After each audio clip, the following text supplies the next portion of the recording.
Hello and welcome to our regular council meeting of Monday, January 16th, 2023. I'd like to open the meeting. So moved by Sam McDonnell, seconded by Martin Lang. Be it resolved that the January 16th, 2023 council meeting of the Township of South Glengarry be opened at 7 p.m.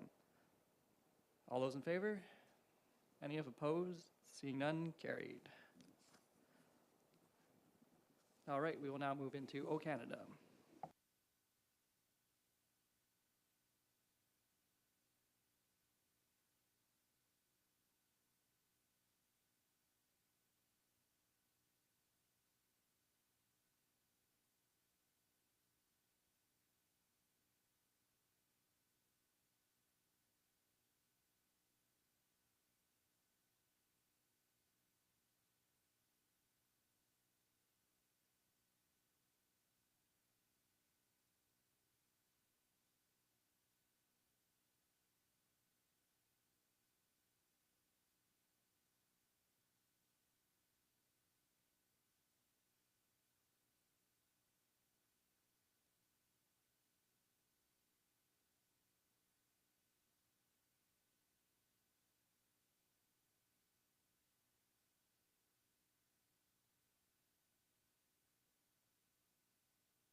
All right, are there any disclosures of pecuniary interest? Councillor Jaworski? Thank you, through you, Mr. Mayor. For item 8.c, so appointments of committee members, I'm related to an individual who's nominated for one of the committees. Thank you. Thank you, and I also need to declare a pecuniary interest as well. Item 7B, cost of living adjustment for non-union employees. I am related to somebody who will be affected by that remuneration. Are there any others? Okay, great. Scroll back up. So the approval of the agenda. Are there any changes or requests? Go ahead. Thank you, through you, Mr. Mayor. We have an addition to the agenda under closed session under exemption K, being negotiations. We've also have one item that's been requested to be pulled from the consent agenda for discussion, that being item 10D, utility locates. Are there any other items that wish to be pulled out of consent agenda? Okay, seeing none. Moved by Martin Lang, seconded by Trevor Bougie. Be it resolved that the Council of the Township of South Glengarry approve the agenda as amended. So all in favor? Any opposed? Seeing none, carried. So now we'll go into approval of minutes. Moved by Trevor Bougie, seconded by Stephanie Jaworski. Be it resolved that the minutes of the following meetings, including closed session minutes, be adopted as circulated. Public meeting, December 19th, 2022, and regular meeting, December 19th, 2022. All those in favor? Any opposed? Seeing none, carried. Okay, we'll move into section 6, presentations and delegations. I understand Ms. Haley will be introducing our first delegation. Thank you, Mr. Mayor. With pleasure, I'd like to introduce you to Melissa Morgan, General Manager of Human Services and Long-Term Care. Melissa's on your left, as well as Lisa Smith, who's on your right, and she's the Manager of Housing Services, and they're both coming to us this evening from the City of Cornwall. We've been working quite closely with these two individuals with our Home Collaborative Committee in looking at finding solutions for affordable housing in South Glengarry and the United Counties of SDNG. So I'll turn it over to these staff at this time as they will present to Cornwall and SDNG Human Services presentation. Thank you. Good evening, Mayor McDonald and Council. Thank you for having us here this evening. We've provided you with a full presentation, our typical full presentation. We won't go through all the slides. Many of you will remember that this is the same presentation or the bulk of it that you would have gotten at the orientation in the fall of last year. There are a few key slides that we do want to highlight because they will segue into another council meeting that we will probably be asked to come to in the coming months to talk about some additional initiatives that we have for 2023. This basically just gives you an overview of our Human Services Department. The one thing we do want to highlight is that we are providing service, not just for the City of Cornwall, but for all of the counties of SDNG. And in our Human Services Department, we have 3 divisions: an Ontario Works Division, Children's Services Division, and Housing Services Division. And so this gives you an overview of the different ministries and the total number of staff complement that we have to deliver all those services across SDNG. And this basically just gives you a highlight of our, we're considered the consolidated service manager with many of our ministries. And we typically also report not only on a regular basis to city and county councils, but we also quarterly report to joint liaison on all of the things that our department offers and provides updates to that committee. Again, this is specifically because we're here for housing. This provides you an overview of our Housing Services Division, and this is the division that Lisa specifically oversees, and a number of the different programs that we administer to various residents that might be seeking our services. Just a bit of a highlight on the history of social housing. So basically, social housing was devolved at late 1999, early 2000 from the province. And it was at that time that the city became service manager for all of this region. This slide and the next slide basically gives you that history of devolution and how everything transferred over into today's administration of social housing within our division.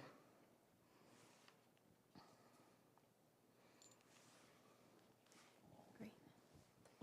Thank you. So this slide speaks to the housing continuum.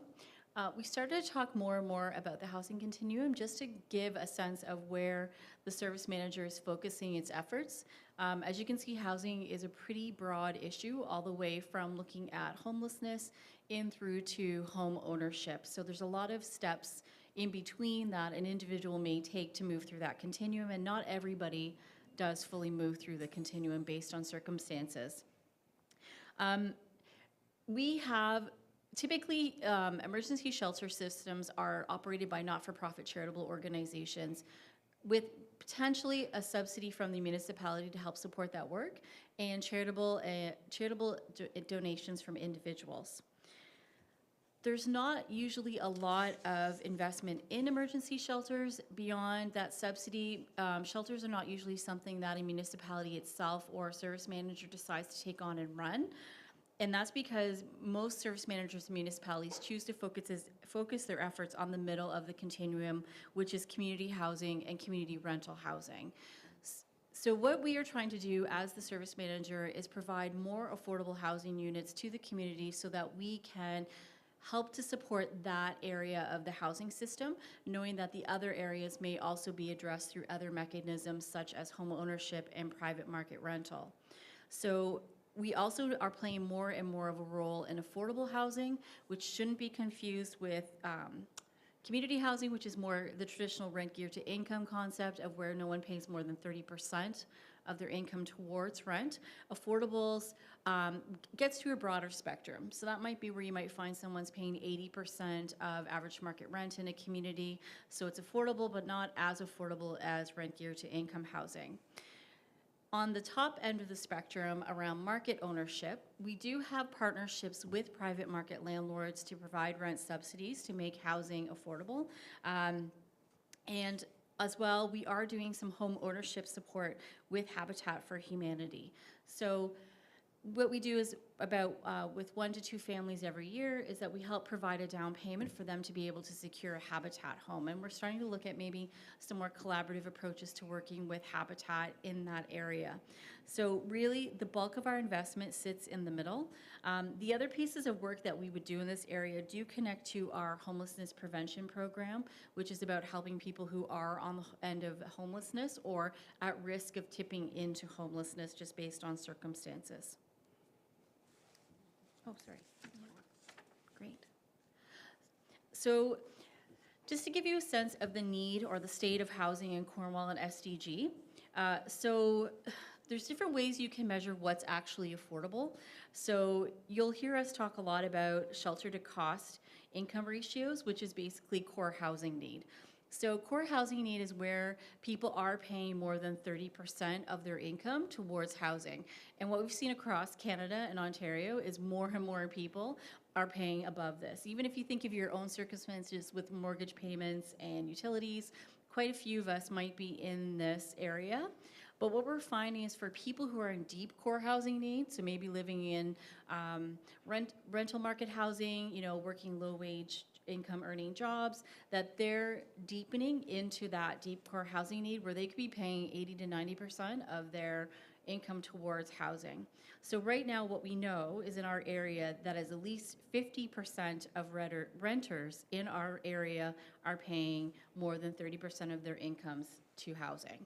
So when you start to look at inflationary costs and things that are happening right now in economic conditions, we know that that definitely poses a problem for people where they may be making choices between, do I pay the rent or do I buy groceries this month? We have, so the other piece is to tie to what we call other measures of comparing affordable costs. So this is where you start to look at things like what's called AMR, or affordable average market rent. So what you can see right now is AAMR, or alternate average market rent. So there's two definitions. Average market rent is where basically CMHC scans the entire community and says on average, this is what your community residents are paying. We've actually worked to define something called AAMR, which is also used by CMHC, but it's the chosen measure we've used, which is actually an even lower affordable measure than AMR. Hopefully that I didn't lose anybody in all those acronyms. So what we know right now is that a one-person household should only be paying around $1,036 towards rent if they were to be actually at the affordable measure of AAMR. And again, I'm sure you can all think anecdotally to family and friends or people you know who are paying more than that for a one-bedroom unit. And again, when we look at just the makeup of all households, generally people, they define, again, affordable sitting as around $1,791. So that would be looking at across the continuum of what people on average should be paying, not maybe are paying. So we're very focused on something called Housing First, and that came up in the Mayor's Task Force report where that was actively discussed as one of the principles we wanted to bring forward in terms of the City of Cornwall's housing plan, and you'll actually see that term used throughout the housing plans that were also brought forward by the United Way to other townships within the area.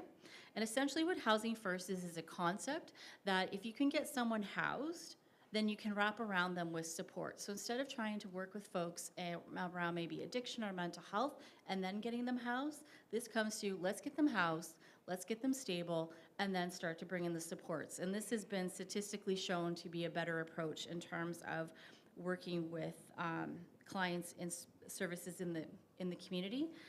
It's based on a rights-based approach, which is that all people deserve housing and that the housing is adequate, safe, and affordable. So it's just tied into this idea that really, if we had a perfect society, no one would be homeless, right? So when you look at the costs of the different approaches, and this is, again, why the service manager has chosen the path of where it focuses its work. Right now, on average, the average monthly cost to put someone into a shelter bed is $1,932 or $1,932 per month for one bed. Provincial jail costs $4,333. A hospital bed is $10,900. If we do rent supplements, which is also something the service manager does, you can see the average monthly cost is $701 per month. And for social housing, it's the most cost-effective solution out there, $200 per month. So what you can see is when we're looking at how we work with individuals and why Housing First is important, is that you can see by the numbers that community housing is one of the most affordable, permanent, and stable approaches to trying to keep people housed and not tip into homelessness.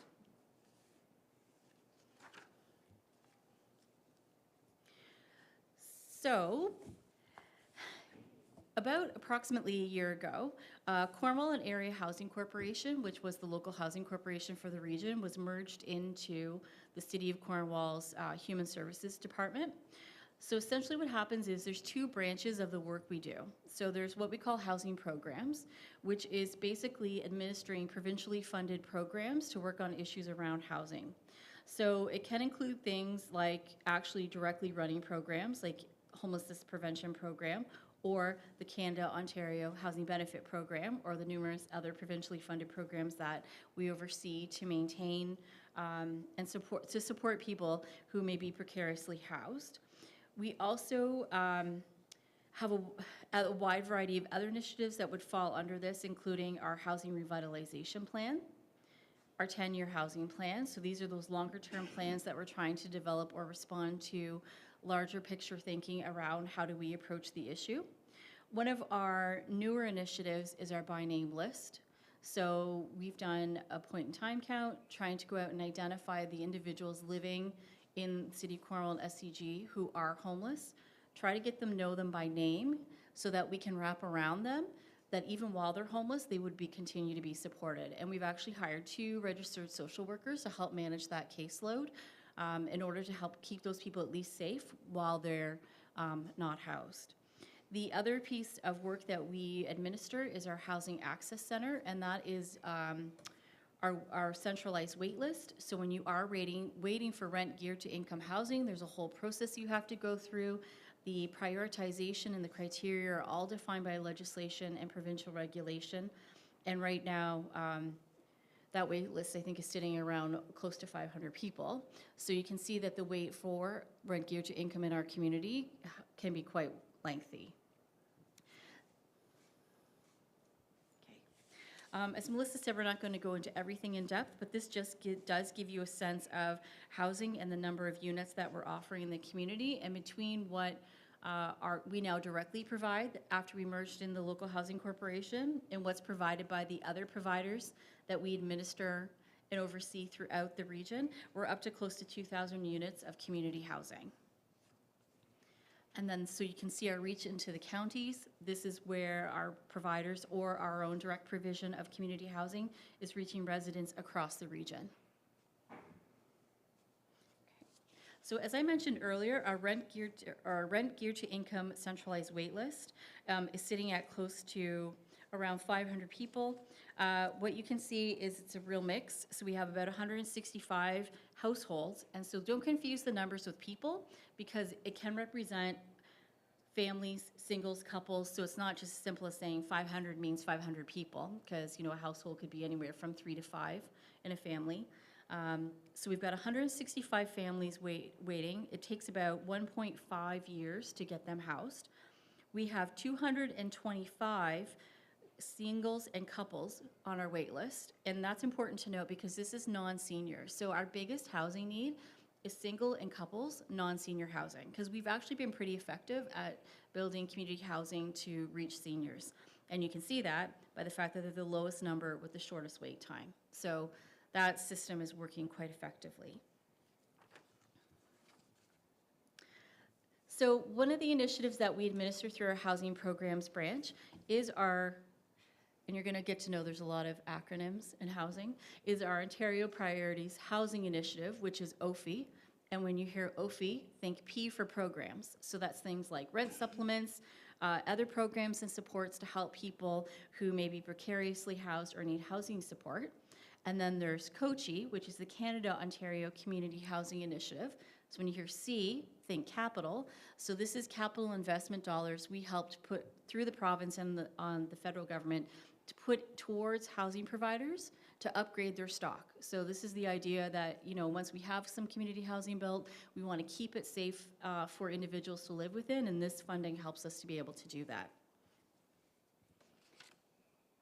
So on the next slide here, again, this is just more initiatives that are done through COCHI and OFIA. I won't spend too much time on those. Our Ontario Renovates program is quite interesting. So that's, again, where we get funding provided to us through provincial support to be able to help residents who are under a certain level of income living in their home to renovate their home to be able to stay there. We do quite a lot of accessibility support so people can make modifications.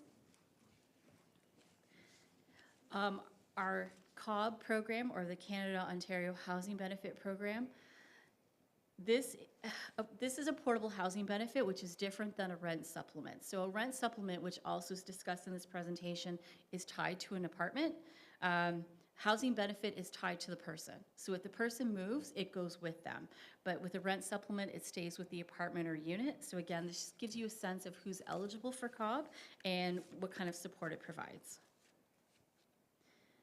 Then there's our HPP program, which is Housing and Homelessness Prevention, or Housing Homelessness Prevention Program. Again, that's a housing first approach to working with individuals who are homeless or precariously housed to the point where they could tip into homelessness. Our domiciliary hostel program is currently housing 332 individuals. So this is where individuals who either been homeless or at risk of homeless are provided with supports to be able to stay in stable housing. Often with this comes life skill supports, meals, basically a safe place for them to stay with broader supports than just a bed. Our crisis bed program is a short-term maximum stay of 5 days within an emergency housing situation, typically a motel. And again, this is very short-term. This is crisis housing. So this is someone coming and saying, I'm homeless, I have no place to live, where can I go? And we're able to have them stay in a hotel for 5 days so they can get stable and start to kind of look at their options going forward from that. This is a partnership of the Mental Health Crisis Team, the Cornwall Police, and the OPP. So this is a collaborative approach to addressing that issue. And then there's also funds that we directly support clients with. So someone who can come to us if they're in a low income cutoff level and say, I'm going to be evicted, and we're able to provide some supports with helping to manage those costs. But this program is exhausted every year. So on Monday, we presented to City Council and today to County Council talking about the Home at Last initiative that we're doing in partnership with the United Way, because we know these funds only go so far and it doesn't reach everybody who needs the help right now because, again, changing economic conditions, we're hearing more and more about people who are unable to make mortgage payments and utility costs because essentially life has got too expensive. I did talk about the by name list. I don't know how much more I'll spend on this, just to let you know that it did identify 77 individuals that essentially were homeless or living rough or precariously housed by couch surfing. So these are the people that really are meeting that definition of homeless. They really have no place to go and they're probably just getting by with support from some friends, if and maybe potentially family. So what we're able to now do is, because we have those 2 registered social workers, is to wrap around them and keep them safe while they are homeless and to be able to help them start to look for housing within our community. So for 2022, it's been an extremely busy year for us. We don't see things slowing down in 2023. Part of that are a number of initiatives or reports that we have to provide. One of those being a 10-year housing plan, or an update to our 10-year housing plan to the Ministry of Municipal Affairs and Housing. The 10-year housing plan has been in effect for a number of years now, and we've since done our 5-year housing update. If you care to read that lengthy document, you can find it on our website. But certainly it is Vision 2025, and it was to carry us through for the next 5 years. Of course, that came into effect in early 2020, and of course we all know what we've been living with since March of 2020. One of the things that came out of that 5-year plan was a recommendation to complete a housing revitalization plan. We didn't know what we didn't know, and so we didn't know who to address. And so this gives you just a bit of an update of what our 5-year or 10-year housing plan has, we've needed to address or review. Again, one of those recommendations for us was the housing revitalization plan. It was completed mid-2020 and presented to county and city councils in late 2020. Certainly, the demographic and the landscape of housing and affordable housing has changed dramatically since that time. One of the things in Eastern Ontario that we were impacted by as a result of COVID was the exponential impact or the effect of the impact of affordable housing or lack of affordable housing. It was kind of slowly creeping from, west to east across the province. And we thought with, hiring a consultant to complete a revitalization plan for us, we were getting ahead of the game and being able to identify where our needs were. And then COVID hit, and where everybody else was sort of, meandering along in this housing affordability, we went right from 0 to 60 in a crisis. And so that plan, we feel, has changed with COVID. And so part of our 2023 initiatives is to re-engage with the consultant to provide an update for us to ensure that the landscape of affordable housing is still the same. In 2020, it was identified that we needed 741 units over a 10-year period to be able to identify or at least try and meet the demand for affordable housing in that period. Lisa and I both feel that that number is probably significantly higher now, but we'd like the company to come back and do some update to that plan for us so we have more accurate numbers.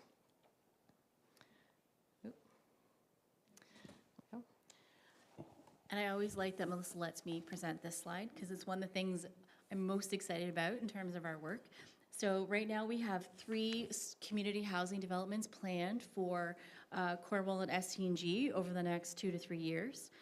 Currently under construction is our 9th Emma Connell build, and Joanne was just saying how great it looks as you drive up Marlow. You can see it's pretty much a landmark building now on that property. That's going to bring 77 one-bedroom units to our community. So as we said, our biggest need is single and couples, non-senior. So this helps us to start to address that. And what you'll start to see in terms of our plans for builds is, as much as possible, we're trying to do mixed rental communities, meaning a mix of RGI, that affordable or medium market rent we talked about, and what we call attainable or near market units. So these are units that will be offered close to market rate, but still more affordable than what you can get in the private sector. So the reason why we start to do this, it makes projects more viable, but it also is better for the communities and the residents. As you can imagine, there's sometimes stigma that comes with living in a community housing property. So the more we can do to bring in different folks with different income profiles just makes a stronger community housing project.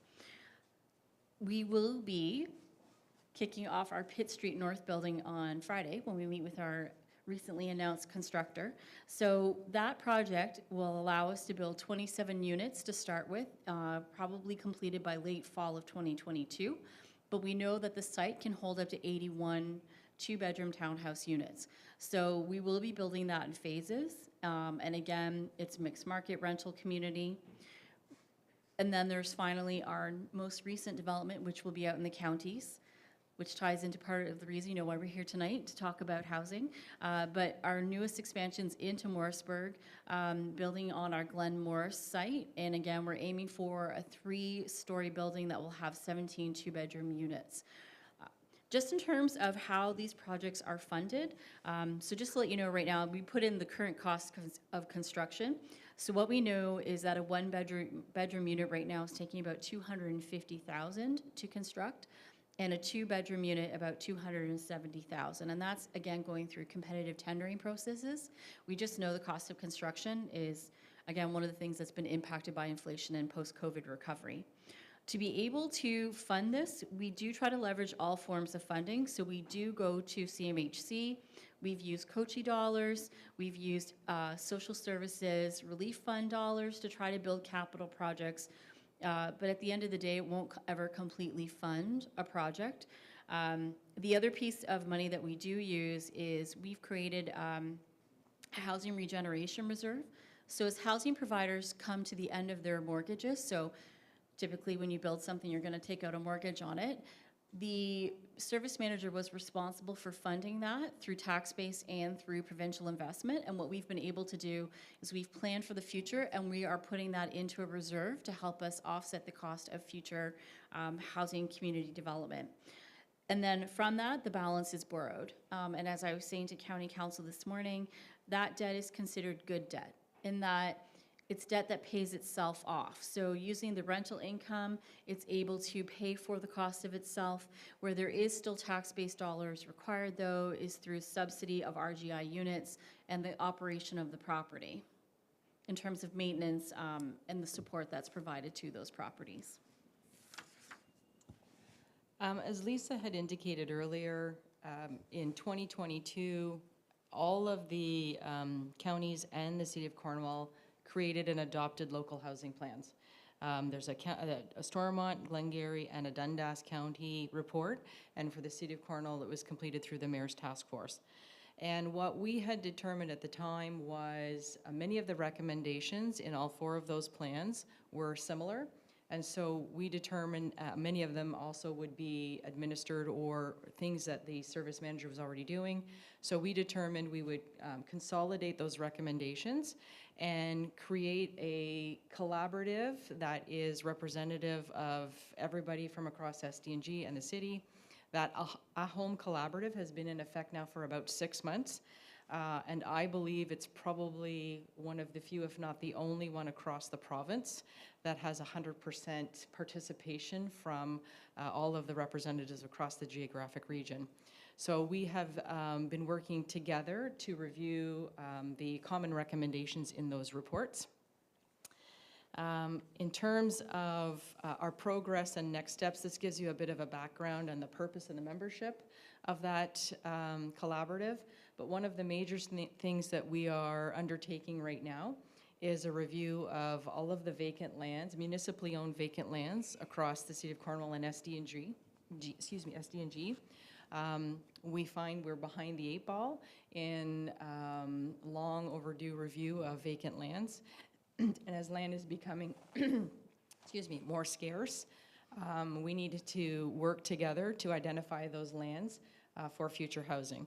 So Lisa is the chair of that committee, and as Joanne had indicated earlier as well, we're just about finished that review of vacant lands.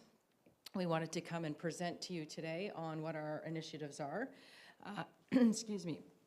And when that vacant land report is complete, then we will be coming back to all of the councils again for requests perhaps to have some of those lands donated to the service manager for future affordable housing.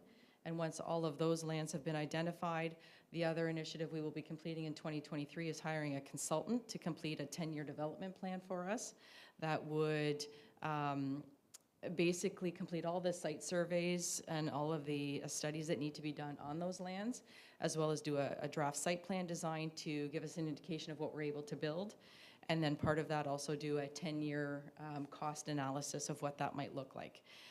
In 2020, when we had the 741 units assessed, I believe it was somewhere between 147 million, something like that. Post-COVID, we're seeing it's almost double that. So we really need to get ahead of what it is we're going to be looking at in terms of a cost component to build these units.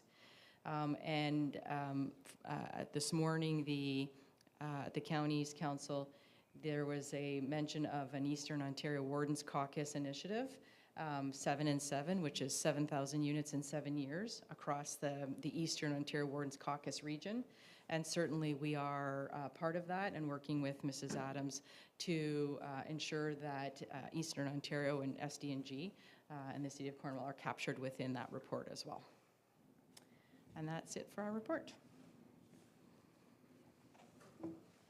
All right, thank you very much. I wouldn't have thought I'd say it would be better a second time, but well done. Is there any questions around the table? I see Councillor Jaworski. Thank you, through you, Mr. Mayor. And I have a couple of questions, but I'll start with one, and then if time permits, and if you permit, I'd like to ask another after. Thank you so much for coming to present.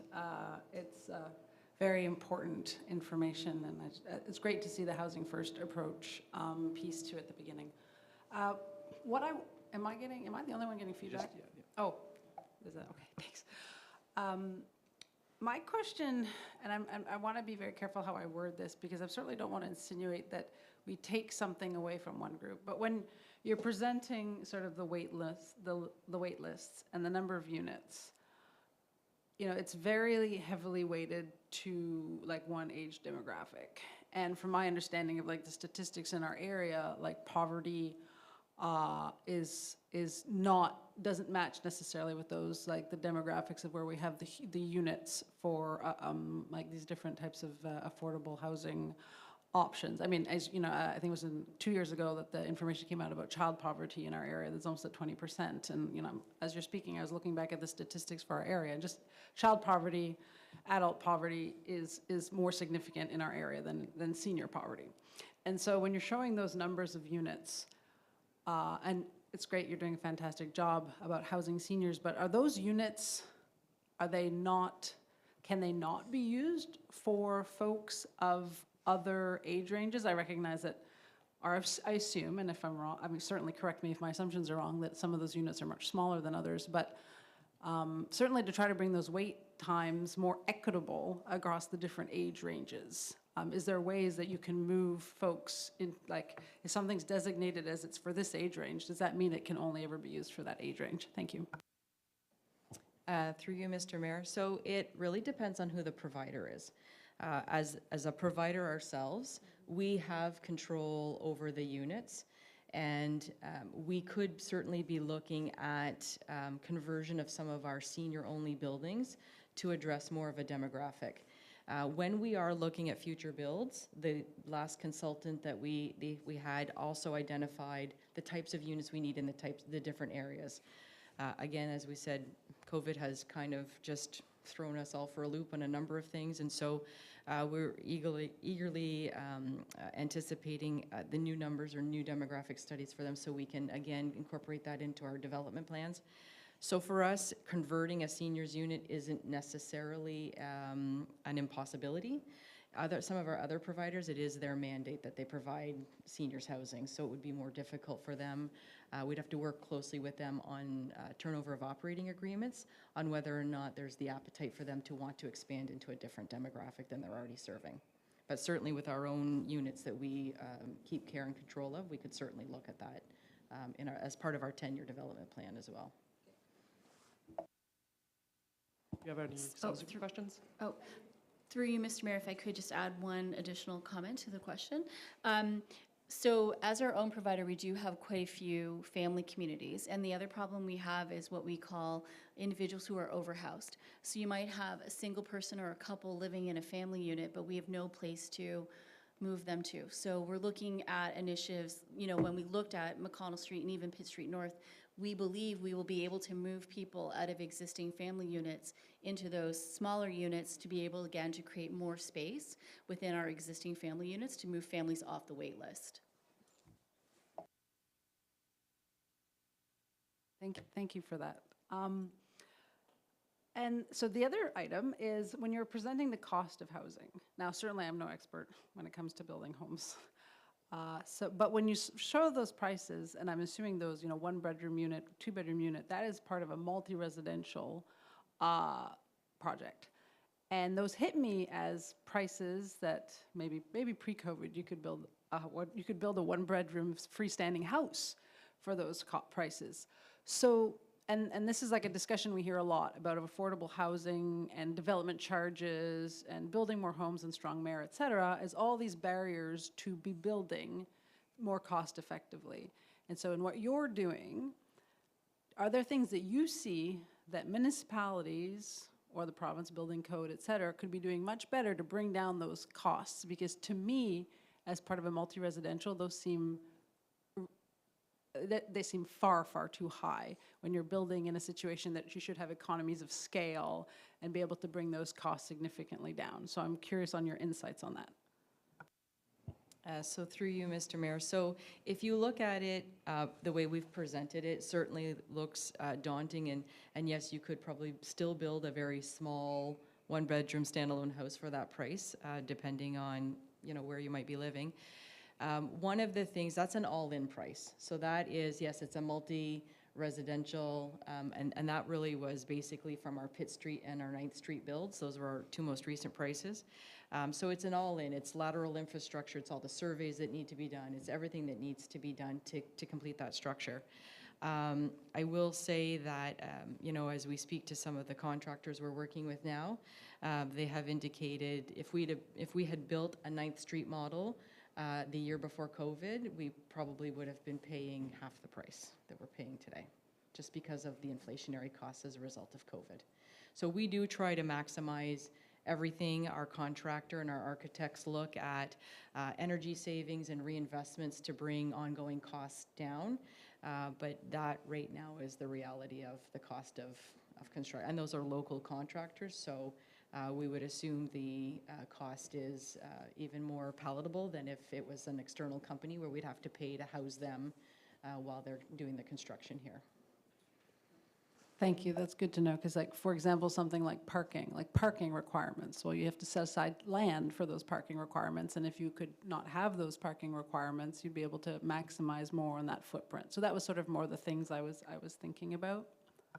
And through you, Mr. Mayor, one of the things we're going to be asking our consultant to do is really addressing the impacts of Bill 23 and how we may be able to work with municipalities to maximize or take advantage of some of those things so that we can minimize future costs like development charges and parking, things like that, where we can, if we can get away from those minimums or maximum, what have you, how that would incorporate in from a social housing perspective to try and reduce costs as well.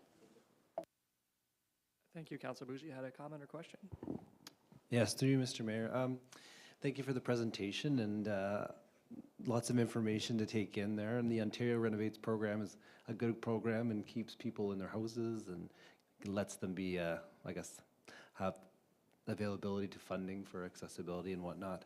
Now, in the 10-year housing plan, is there any plans for expansion in South Glengarry for any type of housing? And I guess we might need to wait for the vacant lands report potentially to have some locations, but I was just curious. So through you, Mr. Mayor, I unfortunately don't have those numbers memorized. I didn't bring that report with me, but I can say of the 741 units that were identified in 2020, 60% of those were identified as needed throughout the counties. And we do have, that report is available on our website as well. And you can see there's a chart within there that would identify how many of the units at that time may have been needed within the certain areas. I will say the information is a bit, it's not thorough in the sense that the consultant was only able to ascertain demand based on some of the tools that they had, and one of those being our current wait list. So if, as an example, South Glengarry already had existing social housing, then the wait list for that social housing was one of the determining factors to come up with what the future need may be for South Glengarry. So it was limited based on the census data and some of the other tools available to the consultant at the time. But certainly with this home collaborative, we've been able to work quite closely then with all of the CAOs and developer or planners and through those different areas to determine what the needs are for today and how we can best address that. We have been working very closely with Joanne as even private developers come to the table. She's linking us together with some of those developers to see how we can look at partnerships to include affordable or social housing within some of those developments that the private developers are looking at. All right, thank you, and thank you for your time, Lisa and Melissa, and the great work you do, and I guess we'll move on to our next report, but thank you again. So our CEO, Mr. Mills, will introduce our next presentation and delegation. Okay, thank you very much, Mr. Mayor, through you. The next two delegations, I want to give some background to council because they both relate to the municipal modernization program. There was phase 1 in 2019, And the provincial government launched the municipal modernization program to help small and rural municipalities to modernize service delivery and identify ways to be more efficient and effective. In phase 2, as council will recall, we got some funding for digitization of records, which is ongoing. And then in phase 3, we also were successful in obtaining money for a review. I'm going to talk about the first one. It's with the townships of South Stormont and South Glengarry water and wastewater systems operations review. Council will recall that in 2019, just prior to my time, there was an RFP that went out to consider external services for water and wastewater operations in South Glengarry. At that time, it was decided that we would not pursue that. We recognize, though, that there's an opportunity now perhaps to collaborate, so the Township of South Stormont reached out to us to see if we would apply for funding to do a review jointly. Under the third-party review stream, we received between the two municipalities over $100,000 to do a third-party review and to give us a final report on how we could improve and or consider ways to collaborate or save funds or all of the above. What I want to do now is introduce our two guests tonight. Arius Water and Wastewater was the successful bidder on the RFP. We have Doug Thompson. He's the Water and Wastewater Operations Manager as well as a Senior Process Consultant. He has over 31 years of experience in municipal water and wastewater and everything under the sun related to water and wastewater. So Doug visited a few times, and I want to thank all our staff, so led by General Manager McDonald, Director of Water Wastewater Dylan Sega, and the operators who took part and were a part of the review. So welcome, Doug. And also we have Sean Michael Stephen, who's a managing partner with Watson, who assisted with the review as well. And he has had experience in Canada and Europe and provided with strong strategic and analytic skill set to, he's taken part in a number of reviews and focused in the areas of municipal and local government finance, and leads the Watson firm consulting practice with Ontario Conservation Authorities. So I'll now turn it over to you, Mr. Thompson, to start the presentation about the water wastewater review. I appreciate your introduction, CEO Mills, and I'll just share my screen and then we can proceed with the presentation.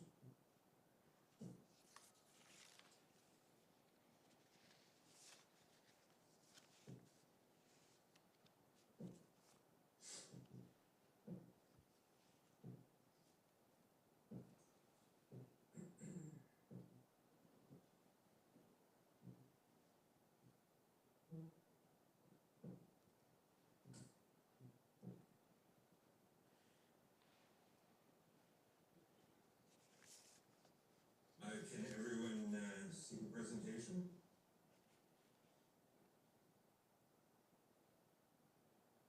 Very good.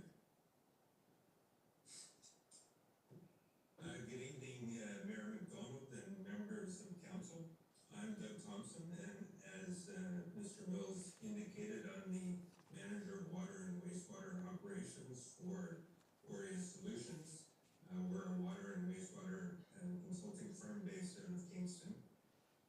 And together with my colleague, Sean Michael Stevens from Watson & Associates, we're pleased to present the findings and recommendations of the Water and Wastewater Service Delivery Review.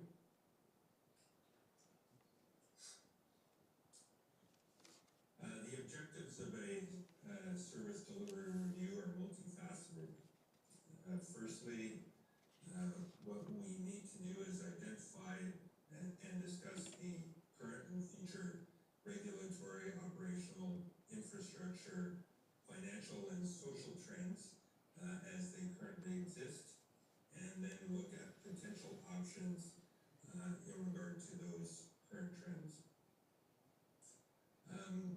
As was mentioned by CAO Mills, I was out in the township and had the opportunity to meet with staff, senior and operational staff from the facilities, and look at the current state of the township water and wastewater systems as it relates to the current management, operation, and maintenance practices that are in place.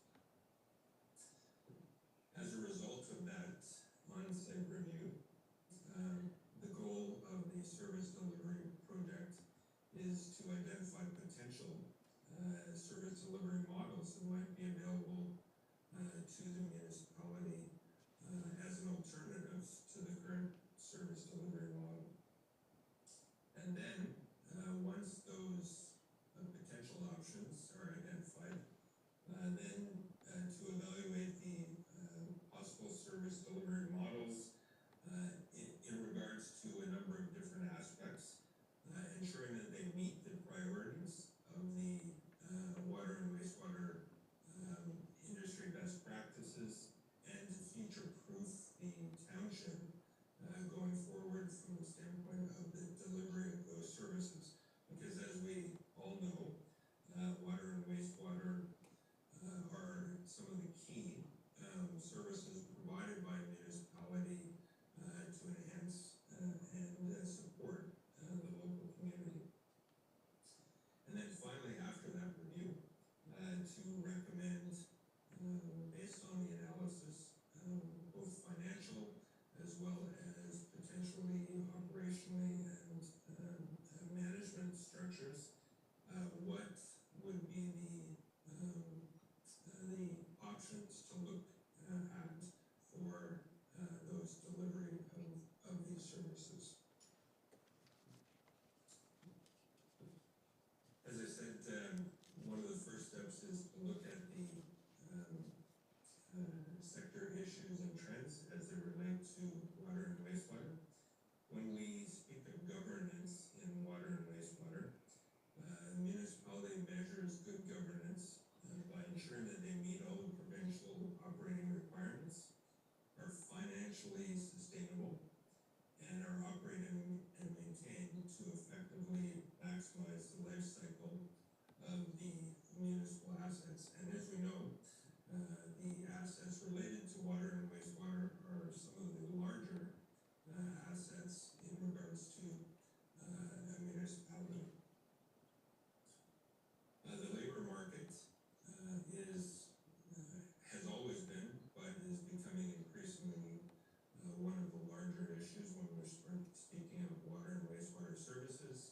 And you're going to hear a number of commentary in regards to the current labor market and the current staffing at Glengarry. The aging of the water and wastewater workforce is at a peak.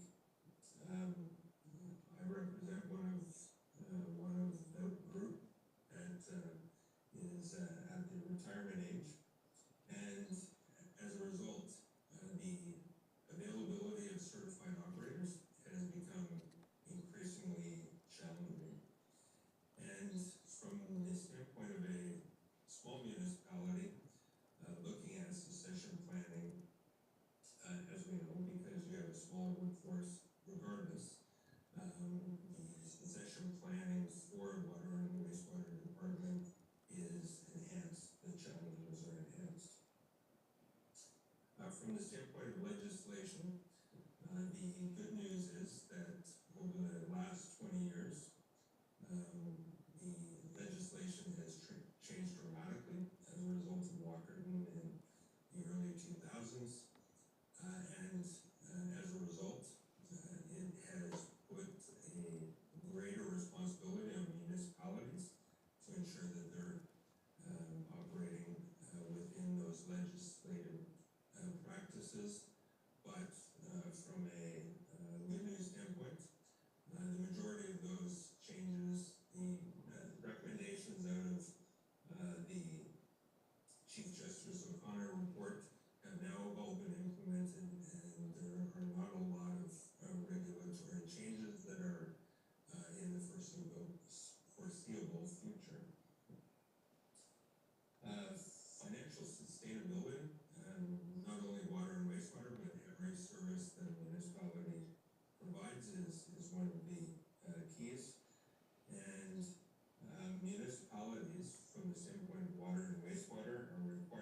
prepare an asset management plan, as well as a financial plan, which will provide a full cost recovery for the service. Water and wastewater is a user pay service. It doesn't impact the tax base, but is funded solely through the charges and water revenue from the new users.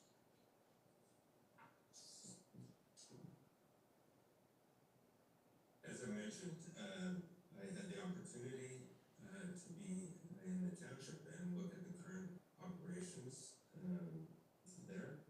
And I guess first and foremost, I do want to point out that the water and wastewater staff that I met, being the director and the two operators at the time, were knowledgeable, committed, and very dedicated to the municipality. So very positive, very supportive, and forthcoming with my questions and information that I was looking for. That being said, however, the current operating staff would be considered junior when it comes to licensing and certification levels that are available to a water and wastewater operator. Everything is driven by that certification level, and certification level is driven by two components. First, being education and passing the appropriate examination, and the second is related to experience on site, so time. The highest level certification for yourselves, the certification of the facilities, would be a class 3 in both locations, and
be, or tend to be, reactive versus your proactive, preventative maintenance practices, which would be recommended for asset life cycle costs.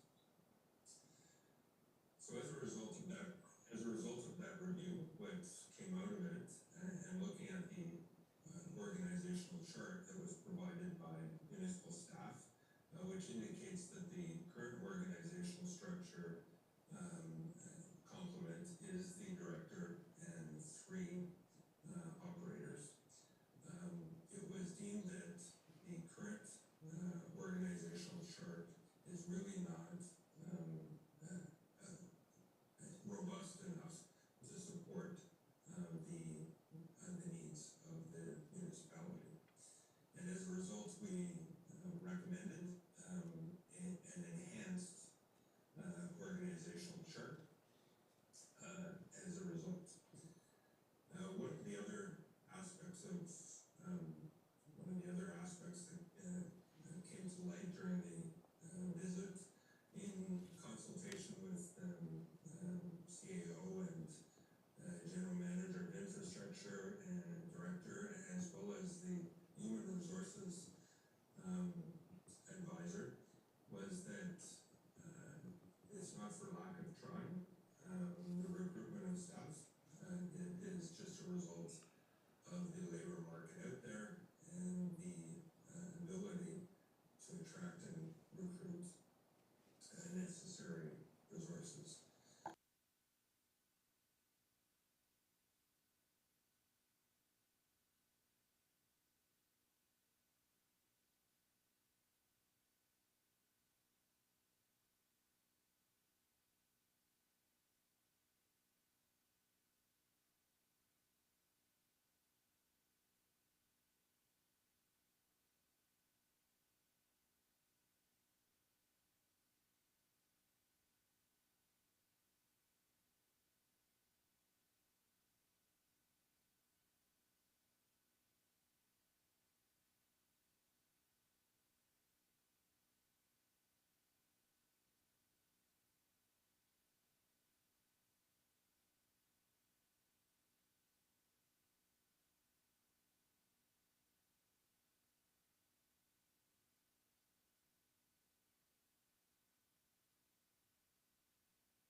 Doug, if I just may, we have a fairly robust agenda, and I don't know how long these other pages are. I think we're about 15 minutes in. Do you think, I should say, Sean Michael, I know you're stepping up. How long do you think you can go through these slides? I know I see the recommendation council generally is pretty well read. I just to make sure we're on track, because there's another delegation after this. So just keep your time in mind is all.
Thank you, Doug, and looking around the table for any questions if there are any at this point.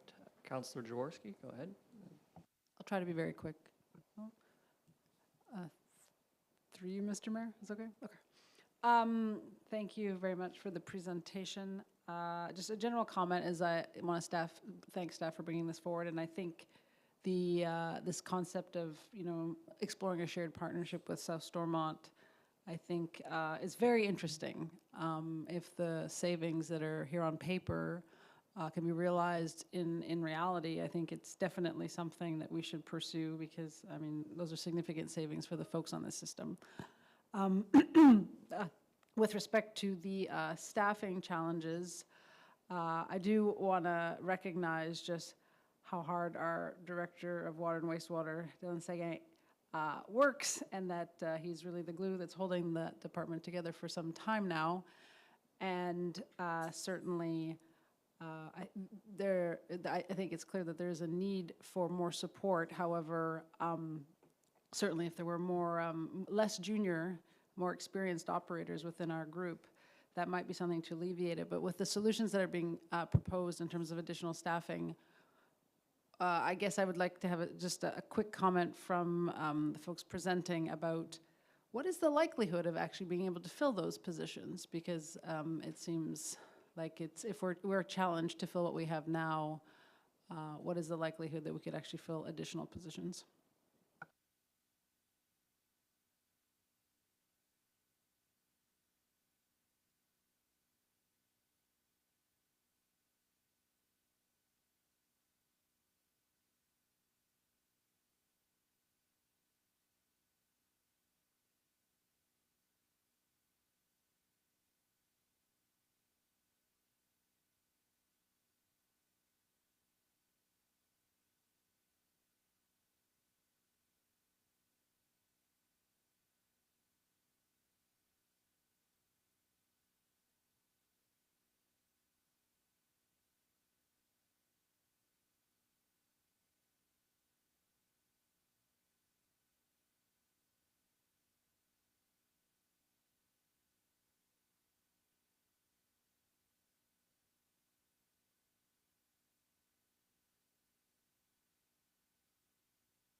Thank you very much.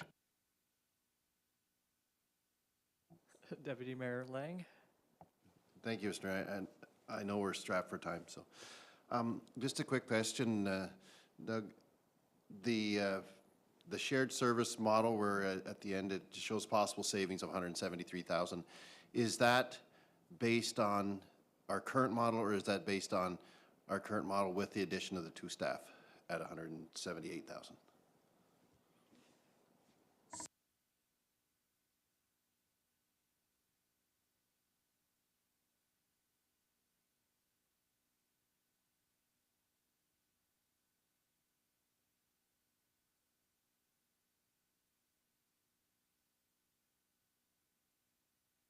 So if I'm right, we basically would be at the same price we're at now. We'd add 2 staff for 178,000, then we'd look at this comparison. So it's kind of a wash to the cost we are right now. That's correct. And just to add, through you, Mayor McDonald, to Deputy Mayor Lang, again, from the standpoint of the cost savings, certainly the evaluation showed that the cost savings potentially might be less for South Glengarry as opposed to partnering municipality.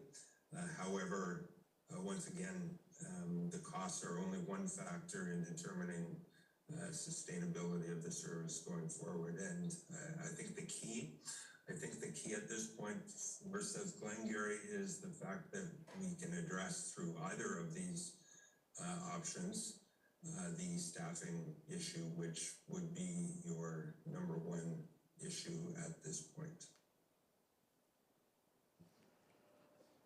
Thank you very much, Doug, and I do appreciate that your analysis in this case included fleet and training, because those are often one of those costs that are, indirect costs of an employee. I would suppose if I can give any direction or guidance to our administration would be, this is across the board. So if we can include other people, South Dundas, for example, Twins, the South Stormont plant, there's some natural cohesion there. And then the big dog in the room would be the city of Cornwall, is where most of our employees end up going. So I wouldn't just limit it at two. If we can get a regional approach and get those savings up even better, it might provide more opportunity, because that's the opportunity for the juniors is always not here, and it's not South Stormont, it's not South Dundas either. I understand Mr. Mills had a comment perhaps to add too. Yeah, through you, Mr. Mayor. I was going to echo what you said. When this first started, when we made the application for funding, was late 2021. Since that time, there's been we've had some turnover, and other municipalities have had turnover. When CAO Lucas Switzer from South Stormont and I talked, we tried to engage a couple of other municipalities to come in on it. As you can see, it's a lot of work to even do a study, and I think it's a starting point where we have two municipalities to show. And since we got this back, I've spoken to two other CAOs who've shown interest in, coming in on this. One of the main things is on the non-union side, with the supervision of staff and all of the expertise that's required, and the regulations keep getting more stricter, I guess. So we need some help for our general manager of infrastructure and our director of water wastewater. That's what came through loud and clear in the report. All right, thank you again, the two of you. I only see Doug up there now, but I believe it is Sean Michael. I almost called you George Michael from Arrested Development, so I apologize for wanting to do that. But Sean Michael and Doug, thank you for your time, and we'll move on to our next presentation, and that will be introduced by our CEO, Mr. Mills again.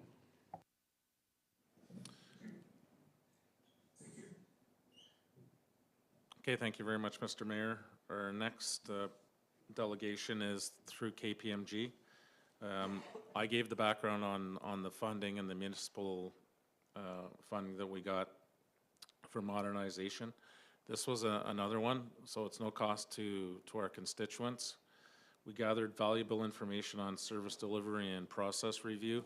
So quickly, I'll introduce Mr. Bruce Peaver, partner for KPMG, has tons of experience with working with municipalities on reviews, and also their senior manager, Sana Malik, who's not only worked for KPMG, but done some work with the city of Hamilton as an senior audit professional, and also with BMO. And just looking at the staff report that follows this, in fairness to the presenters, it is for information purposes at this point, it is quite a heavy document. So, and I didn't give a fair warning to the previous presenters that typically are about 10 minutes. I imagine this would be a little longer, but looking for probably with discussion 25 minutes. And yeah, I look forward to hearing your presentation. Thank you, Your Worship. It's a pleasure to be here tonight, at least virtually, to present to Council on the results of our service delivery and process review that we conducted over the summer and into the fall. With me is my colleague Sana Malik, and we will walk you through the final report. And what will happen is I'm going to introduce the work, the project, and then I'm going to turn it over to Sana to walk you through the top 10 opportunities. I've advised Sana that she is limited in the amount of time she has for each opportunity, even though she does have some favorites. So we should be finished, Your Worship, in approximately 10 to 15 minutes. So Sana, if you could turn the page to the project overview. Very good, thanks. So we were engaged by the Township to conduct a comprehensive evaluation of the Township services. So how these programs and services the Township what is the service level at which they're delivered? The objective of the work was to create a long-term sustainable framework to ensure that you have a solution-based plan to meet the increasing complexities of municipal service delivery review. And I think just by listening to the conversation or the presentation by the two previous presenters, you certainly understand the complexities of municipal service delivery. The project began in the spring of last year, and approximately the end of May, and we completed the project, and we hoped to be in front of you in November, but you know, there's something called elections that came around, and so here we are in the middle of January presenting the end of the board. We turn the page again. You can see here there's 5 different phases of work with the project. So we began with the project initiation, then we conducted an environmental scan where we met with different stakeholders, we reviewed documentation, and we did some benchmarking and leading practice work. In phase 3, we reviewed your current service delivery model, and then finally in the fall, we worked with your staff to identify opportunities and come up with a series of recommendations, which you will see tonight. And in phase 5, we wrapped it up in the final report. Sana, we turn the page. So I'm going to lead you into the top 10 opportunities. And before I turn you over to Sana, I just want to go through this legend. So you can see we looked at the different opportunities and we evaluated, assessed them, and ranked them to come up with a top 10 list. And with the criteria that we used was based upon financial impact, citizen impact, risks, and finally strategic alignment. And then there's this gauge, which we call the disruption gauge at the bottom of the page. And through our work across Canada, working with municipalities, we discovered that when we come up with what we really think are wonderful, great ideas, sometimes, while they might be great ideas, they can cause a certain amount of disruption in the municipality or in the community. And so we've come up with this gauge so that you understand that it might be a really great opportunity, but at the same time, it might cause some disruption for the municipality. So with that, I'm going to turn it over to Sana to walk you through your top 10 opportunities. Sana? Thanks, Bruce. I'll walk the audience through the top 10 opportunities, keeping in mind the time that has been provided. So the first opportunity that you're seeing here is to assess the business case for repurposing or divesting underutilized buildings. Based on our review, we found that there's an opportunity for the township to assess its current real estate portfolio and either repurpose or divest its underutilized, less functional facilities and properties. We believe that consolidating the real estate portfolio will allow the township to maintain properties in a more sustainable manner. And the township can concentrate the use of funding to municipal buildings and properties that support community and service needs instead of spreading resources across multiple idle or underutilized properties. Also, a consolidated and utilized real estate portfolio will reduce the township's operating costs, it will improve operational efficiency, and further enhance asset management. Also, repurposing or divesting or disposing of underutilized, less functional facilities will allow you to generate revenue that can be used to seed a building maintenance reserve to fund future capital expenditures for the remaining real estate portfolio. So that's the first opportunity. The second opportunity is to develop a workforce plan to address resourcing gaps. During our review, staff capacity was identified as a major concern for municipal stakeholders. And when combined with the recent uptake in staff turnover and backfilling, there is a need for effective retention to ensure the staffing complement is consistently equipped to meet service demands. So there's an opportunity to develop a workforce plan to address future retirements, including recruitment, retention, and talent management strategies, to document your standard operating procedures and processes that are currently residing with long-term staff. And finally, the township could develop an internship program to attract young talent and cultivate the next generation of municipal leaders and professionals. The third opportunity is to assess the financial workflows to increase efficiency. During our review, multiple stakeholders noted that the finance department's processes are highly manual and they rely on Excel spreadsheets. Also, financial information is not readily available for personnel outside of the finance department. So there's an opportunity to assess the finance department's workflows to reduce manual processes, especially in the areas of budgeting, payroll, e-billing, online payment, etc.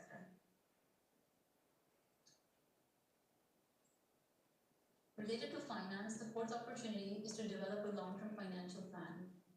All stakeholders we interviewed expressed the desire for a more cohesive financial planning process to support decision-making and prioritization of operational and capital needs across the municipality. The township could develop a long-term financial plan that guides the township in setting reserves, debt management, establishing investment policies, and asset management plans. There's also an opportunity to update financial policies and procedures to support the long-term financial plan. The fifth opportunity is to update the township's tax collection policy. The township currently has approximately 3.4 million in outstanding uncollected tax. And just putting a caveat here, this number is based on when we started the review last year, could be different now. But historically, the township has not actively pursued unpaid taxes or initiated the tax arrears process. And certain exemptions were also granted to the tax collection policy due to the pandemic. The township should review and update the tax collection policy to better manage outstanding and delinquent taxes.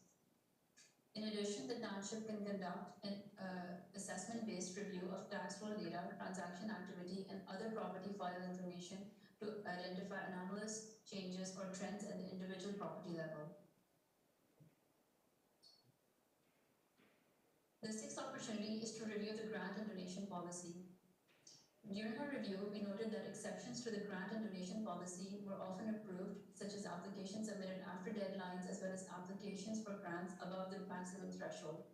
Some applications were submitted directly to council and that were perceived to be prioritized for grant approval. So there is an opportunity to review the grant and donation policy to improve the application process and the impact of the grant donation process. There's also an opportunity to update the municipal website to better communicate the application policy and procedures.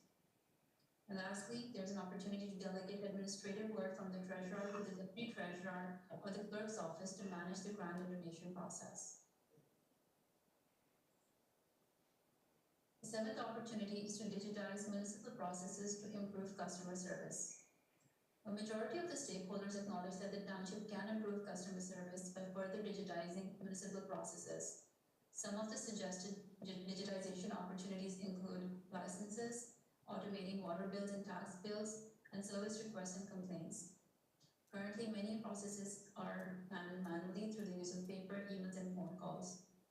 Moving towards a digitized system will allow the township to improve customer service by allowing citizens the ability to access services outside of office hours, and it will also contribute to a more organized and seamless data management practices of tracking and retaining files. The eighth opportunity is to enhance the township's corporate website, which is also linked to digitization. During stakeholder interviews, multiple staff noted that external communication and public education needs improvement. So there is an opportunity to further enhance the township's corporate website and the quality and frequency of communications via the various social media channels. Providing accurate, timely, and accessible information reduces public confusion and the need for staff to respond to general public inquiries. The ninth opportunity is to implement an asset management system to track asset data. The township is currently tracking asset data manually in a decentralized model where each department is maintaining their own asset records. The individual departments provide the data to finance for capital planning purposes. So there is an opportunity to implement a holistic asset management system to track data. To, for example, record business condition assessments in the system, develop a strategic funding approach to the township's asset management program to address new development and aging infrastructure needs, improve cross-departmental collaboration and information sharing, and implement a work order system to manage and track all operational and maintenance inspired by asset. And the last opportunity is to establish a fleet management plan. The township currently does not have a readily available fleet inventory, utilization, and maintenance information. And what the town is suggesting is a structured approach to managing its municipal fleet by establishing a fleet management plan. Elements of the plan would include the policies and standards to establish business needs, procurement guidelines, and operations and maintenance standards, life cycle management of the fleet, and tracking of current fleet inventory. I'm going to end this slide deck with a short summary. So on this slide, you're seeing the top 10 opportunities that we've identified. In the detailed report, you'll also find other opportunities. And at the bottom here, essentially what we're saying is they're great opportunities, but for implementation purposes, staff would need additional financial and human resources for execution. I'm going to pause here for any questions, perhaps. Would there be any questions around council at this point? No? Okay. Oh, sorry. Councillor Jaworski? Oh, it's okay if you want to, if you have a question. Is it at the end of the presentation? Oh, she's just taking a moment to, if you have a question, I'm fine. Okay. Carry on, please.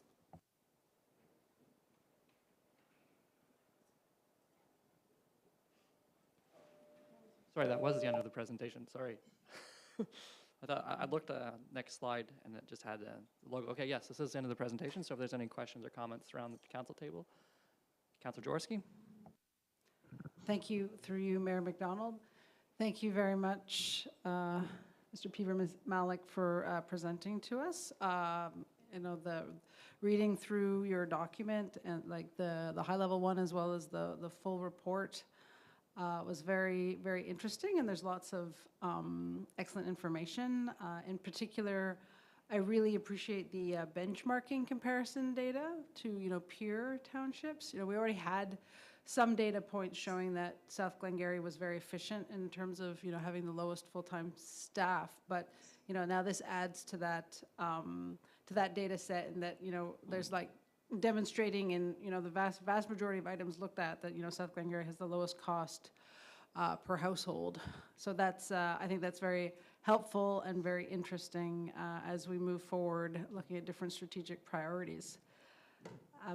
I get a couple of caveats, though. I mean, I think it's important to highlight that, you know, the data is from a review. You know, it's you know, interviews with staff and a review of, you know, township information, as well as interviews with some of council. I think it's, you know, as we move forward, I guess I'd comment, as we move forward with this, that I think it's always important to engage the public in some way to understand how some of these could potentially impact them. For example, like number one, assess the business case of repurposing or divesting underutilized buildings. I quickly went to the report on that one to get a flavor of what specific buildings were being recommended, or if there was some suggestions, and I see that there aren't any in the report. So I don't know if there's something more fulsome also that might have more detail, but I think those are the kind of items where we definitely, I have confidence that staff would do that, you know, we would get some more citizen engagement before we move forward on some of those kind of items. So I am curious, though, if there is more data to back up some of those specific recommendations, or is the report the I forget how many pages it is. Maybe Ms. Campo can refresh my memory, but that the full report that's attached, if that's the if there's anything else to it. Thank you.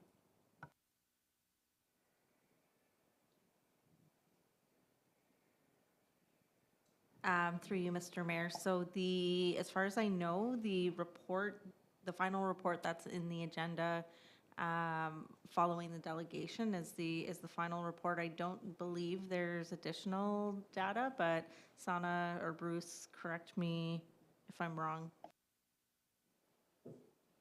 Your worship, to the councillor, the work we did around the development of the opportunities was based upon our work with your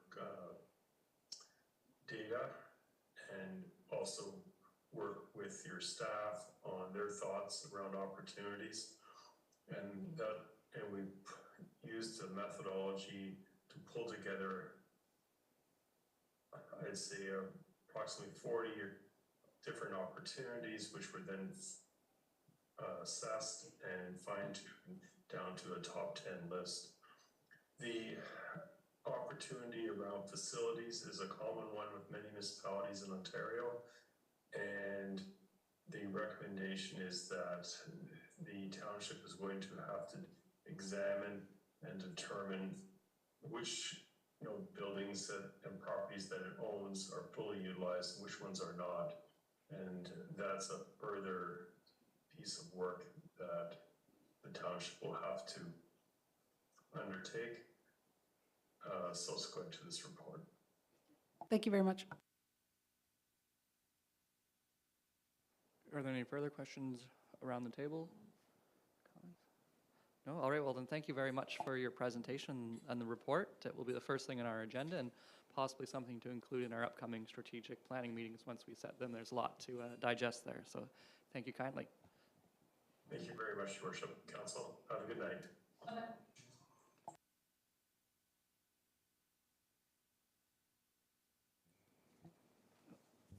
All right, so now moving into section 7, and specifically, that's action requests. 7A, service delivery and process review, final report. Ms. Campo? Thank you, Mr. Mayor, and through you. Council just received the presentation from KPMG of the service delivery and process review.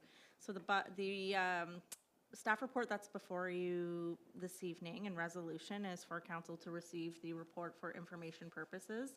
As you just stated, Mr. Mayor, the recommendations contained in this report, this is a roadmap. So these recommendations will be discussed further by council, as you suggested, at strategic planning, and of course are subject to budget approval, et cetera. So this evening, it's just before you to receive for information purposes, and it'll help us as we move forward this term with strategic planning and determining how we want to move forward and realize some efficiencies in our processes.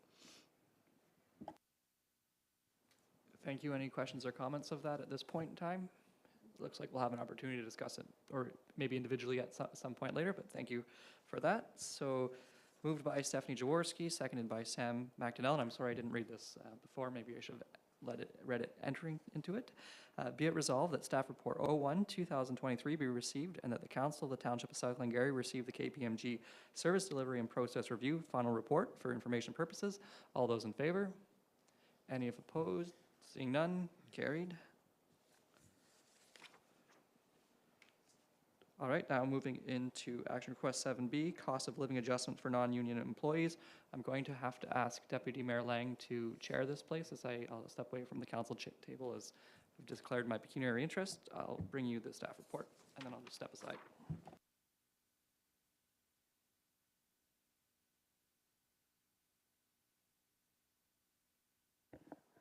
Thank you, Mr. Mayor. Are you leading this one, Mr. Mills? Go ahead. I'll read the motion at the end.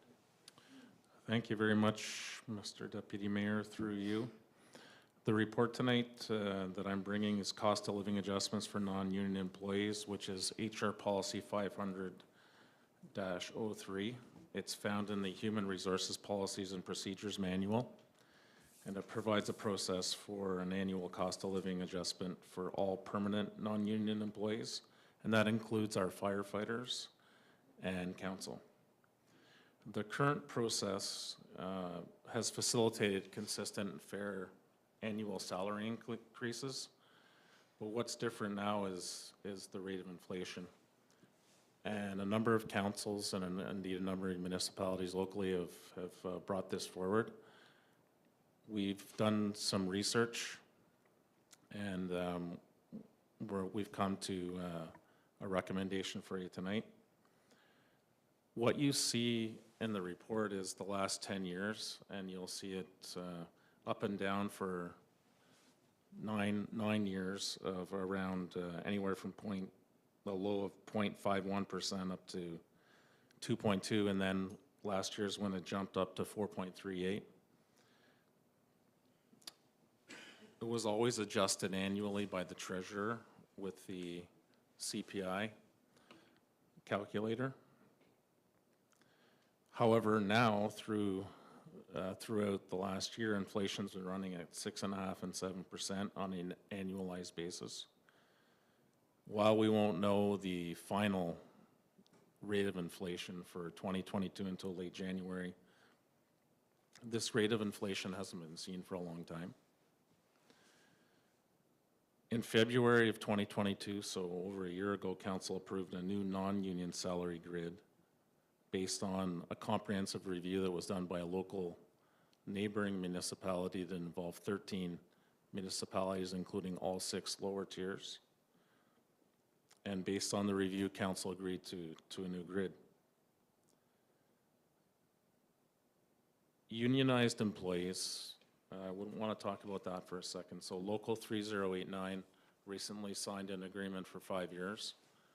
The first year was for 4%, so that matches what non-union had roughly. And then until 2027, there are 2% for 4 years in a row, so for the next 4 years. You see the outline that the HR advisor has provided there, along with the treasurer, the impact of the non-union salary grid. So there's 4 choices for council to look at tonight. One is if we were to do 6.75% increase. If it was a 3-year rolling average, and I understand that, or not understand, I know that county council considered this last meeting with the mayor and the deputy mayor present, and they came to 1% low and 3% at the high end as a fixed rate, depending on the rate of inflation.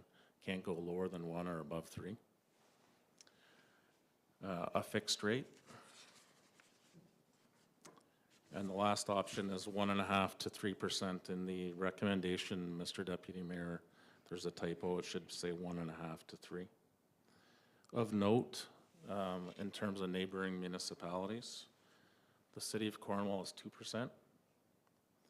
North Glengarry is 3% max with no minimum. North Dundas is 1.5 minimum, 3 maximum. And the counties is 1% minimum and 3 maximum. We are in times that are difficult, to say the least, to predict what's going to happen moving forward. We also have a number of municipalities that seems like every time you turn around, someone's doing a compensation review. There are 444 municipalities in Ontario, and there's always one to compare. And there are 2 locally that are doing it right now, and as a result of that, theirs may change. The recommendation is option 4. That being said, if we maintain the rate of inflation this year, next year, the year after, I may be back here talking to council again about what you want to consider. There's also a consideration for staff recruitment. We heard two presentations tonight, delegations that talked about reviews with our water, wastewater, and just overall in terms of staff retention, attracting staff and retaining staff. And we've certainly had our challenges with that at this point, where we don't have too many jobs posted, but that could change. So back to you, Mr. Deputy Mayor. Thank you, Mr. Mills, and I'll open it up to comments. I saw both hands at the same time, so we'll start with Councillor McDonnell and then go to Councillor Boucher. Through you, Mr. Deputy Mayor, thanks for the report, Mr. Mills. I'm in agreement with option 4. I think it gives us a good base, as well as it makes things easier to at budget time. We know our worst and best case scenarios. It's unrealistic what the inflation is doing and how it's going to wind up in the next couple of years. But I think that's probably our best option at this point. Through Mr. Deputy Mayor, thank you, CAO Mills, for the presentation. I would agree. I mean, as a rule of thumb in the past, you're looking usually around the 2% mark. I mean, last year looks like an outlier based on all the information here. So I would be in agreement with option 4, although below it says 1%, and if the counties are 1% to 3%, I mean, I'm okay with aligning with them as well to be consistent, because there is years we've gone under, and I mean, we're not in that environment at the moment, but I think 1% to 3% would be a good range to allow some flexibility either way. Thank you, Councillor Bougie. I assume that Councillor Jaworski would like to make a few comments. Thank you. Through you, Deputy Mayor Lang, you assumed correctly. So just so I'm clear, so the resolution that the option 4 is 1 to 3, or 1.5 to 3? 1.5. Okay. It's written both in different places. Yeah. Okay. Okay. My resolution is 1. That's why I said there's a mistake in the resolution from In the up above. resolution. Okay. Yeah. Okay. So thank you for that clarification. So I mean, I would be originally, I was sort of leaning towards the rolling average because I thought that was more representative of the external forces that we're considering here, but that the average would help smooth out these large like the large jump that we're seeing now. But then Councillor McDonnell had made a good point that, like, in terms of budgeting, it's easier, to have sort of more fixed sort of bookends, so to speak. So I think aligning with the counties at going a minimum of 1 to a maximum rate of 3 is what I would be in favor of. Again, I think those are appropriate bookends, and I mean, we have seen in the past that sometimes it does dip slightly below 1, so that's why I'm not, well, I mean, we've had a few years where it was definitely below 1.5, so that's why I don't think 1.5 is an appropriate low-end minimum, but so I would be in favor of 1 to 3. Thank you. Thank you, Councillor Jaworski. So I've had two, there's not a real consensus yet, I have 2 people that have said 1 instead of 1.5. All right, so you want me to read the resolution as it's written then instead of changing it to 1.5? Council would like to go with 1 to 3. Okay, I'll read the resolution then. Be it resolved that staff report 202-2023 be received and that policy HR-500-03 of the Township's Human Resources Policies and Procedures Manual be amended as follows.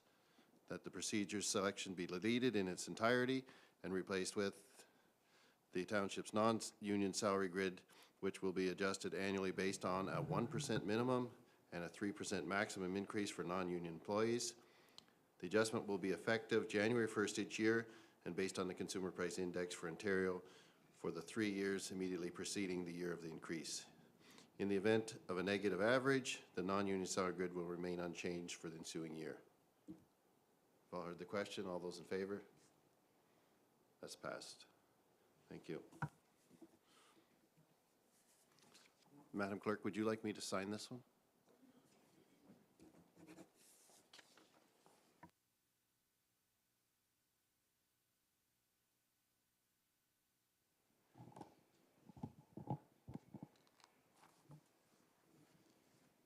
All right, and thank you, Deputy Mayor, for taking that one. So we're now on to action request 7C, Green and Inclusive Community Building Programs. Ms. Servich, please go ahead. Thank you. Good evening, Council, and through you, Mr. Mayor. This report is regarding the Green and Inclusive Community Building Program, which is just a follow-up from the report that we had brought forward in December regarding the feasibility study that EVB completed for us. Also, since then, administration has taken part in the information webinar earlier this month to gather more information. This particular grant was a continuous intake for quite some time until December. They put a deadline of February 28th, 2023. I'm not going to read through this entire report, but I do have a couple points I would like to mention in addition to what you would have read in this report. So since writing this last week, I have met with EVB Engineering to discuss the grant and the application process as they had completed the feasibility study. They agree with the recommendation that is being brought forward this evening. the township needs to have a plan regarding the building as a whole before applying for large grants such as this one, especially with the financial commitment that the township would have if we were to be successful in applying. Once council has agreed upon a plan moving forward, then administration will be in a better position to apply for larger grants in the future, such as this one, or one similar to this one. I also want to make council aware that there are neighboring municipalities that are applying for this particular grant, and you will see that coming through over the next couple of weeks likely. It's important to note that when you see the other municipalities applying, their buildings are better equipped for solar panels, and therefore their projects are smaller amounts, which then puts them in a different bracket for this grant, and it exempts them from certain requirements that we would have had to follow. In addition, they have also spent funds and had consultants hired for the last 8 to 12 months in order to get them in a position to apply, in addition to the feasibility study that we had done. Whereas we have been focusing obviously on the arena floor project that was just completed this fall, as well as other items identified in the condition study back in 2021. So that's more of what our focus has been. We are in a different position here, and our building requires a bigger investment in order to house solar panels. And as mentioned earlier, we need to plan for the building as a whole before committing funds to a large arena project, a large arena project. So it is staff's recommendation to not apply for this grant opportunity, and instead we may want to have maybe a committee of the whole discussion later this year in order to move forward. So that's all I have for this report, unless council has any questions. Yes, Councillor Jaworski, it's recreation, so you're very involved. Thank you. Thank you through Mayor McDonald. Yes, I'm very interested in recreation, and I spend a lot of time here at the arena.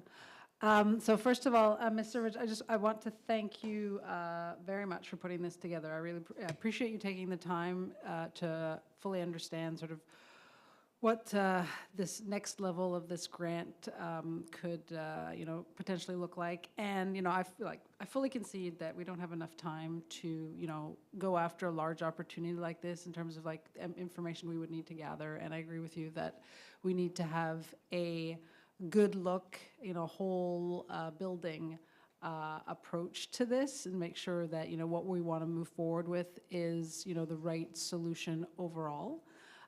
That being said, we've just made the major investment in the floor, so that means we're not moving the arena. It's going to be staying here. And as we know with the work that they did for the arena, they uncovered that some of the main support beams do have some concerns. So certainly if we were just to do this just for solar panels, it doesn't make sense. But if this is a way that we can help address a lot of the requests that came through our recreation master plan, by improving the facilities, improving the sizes of the change rooms, and at the same time, bring this up to a building that could be, net zero, and it is very energy intensive operation. So anything that we can do to bring that down, I think is something we should strive for. So I look forward to having a bigger discussion on this and seeing like where council is as a whole in terms of the future of this building. But I think if we were well prepared for this and knew what we wanted, I think definitely this is something we should pursue. Because again, a new building is like $13 million versus can we get something quite well upgraded for, half that cost, and hopefully with quite a bit of upper level funding. Thank you.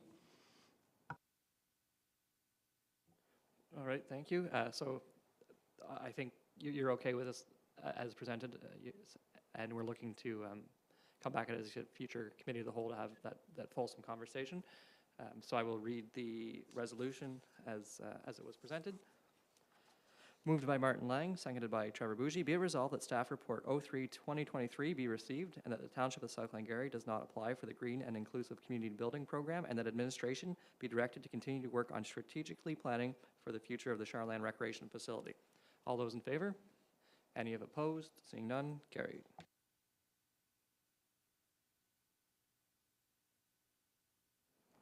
Now moving on to action request 7D, Enhanced Boundary Signage Program. Ms. Treverton, go ahead, please. Thank you, Mayor McDonald. Is this all right? So I'm bringing to get ahead the enhanced boundary signage program. Some of you who go along the 401, I'm sure you've noticed that Dundas in particular has an enhanced boundary sign, like that sample that's on the screen and provided in the report. It's like we have a sign already on the highway on 401, but this is enhanced so that it adds in like a tagline or logo, and it also indicates how many interchanges there are, which is really helpful because I think that for a lot of folks, they don't understand how much coverage along the 401 South Glengarry is, especially because Boundary Road seems to just be Cornwall in people's minds. So I think that would help achieve a couple of things if we applied for this enhanced boundary program. And how it works is that you submit the information needed to the MTO representative from traffic control, and they work with you and go through an approval process so that you're happy with what's on your sign. They design it, and then under the enhanced boundary programs, like sign, like the policy, we would then be responsible for, construction and basically installation and any studies or surveys that need to get done for that. But with their program they have now, as long as we're in agreement that this would be done on their time when they have a project in the area, we can get everything covered for free, so it would be no cost to the township. And that's why I was particularly interested in putting this forward to council tonight, because it's no cost, and I think it'll do something really positive for our township in identifying our location and the interchanges that are within our municipality. Thank you, Mr. Mayor. Thank you, and Councillor Bougie. Through you, Mr. Mayor, I think this is a great initiative. And again, it gives us a chance to, highlight where everyone is, interchanges, and like you said, a lot of people do think Boundary Road, once you get there, you're Cornwall. So a little more signage would be great, and I guess we're kind of stuck with the blue and white. I don't know if they'll let us put that tartan on there, but with our colors, but we have a wonderful branding, right? Ontario's Celtic Heartland. I think it would be a great initiative. So thank you for putting this together. Through you, Mr. Mayor, in answer to that question, we apparently can have some color for our logo on there. I'm just not sure how it would appear if we include the square tartan logo version. So we'll just have to look at that when it comes time to see whether it's actually visible, because I find North Dundas's logo is really small and difficult to sort of define. Thank you. Thank you. Any other questions around the table? Yes, Deputy Mayor Lang. Thank you very much, Mr. Mayor, through you. And I'll agree with Councillor Bougie. My question is, are we going to have one at both ends? Yes. And do we claim Boundary Road as ours? I considered our fourth interchange, but Cornwall likely considers it their easterly one. Right. Through you, Mr. Mayor, I believe that the placement, we can work with the MTO on the placement. So technically, that is an exit. So I believe that we can put it on the other side, just like our welcome to South Glengarry side is on the west side for eastbound travelers of that exit. I think we could follow along with that. I feel like I could say something cheeky about annexing, etc., but I won't. So yes, that sounds great. It is a great project, and as somebody who drives to South Dundas every day, I do notice that sign. And I'm sorry that I didn't read this one before. I'll get the next one. Moved by Trevor Bougie, seconded by Stephanie Jaworski. Be it resolved that Staff Report 04-2023 be received, and that the Council of the Township of South Glengarry supports the application for the Enhanced Boundary Sign Program of the Ministry of Transportation using the slogan, Ontario's Celtic Heartland, le Centre Celtique de l'Ontario. All those in favor? Any if opposed? Carried. Thank you, Mr. Mayor.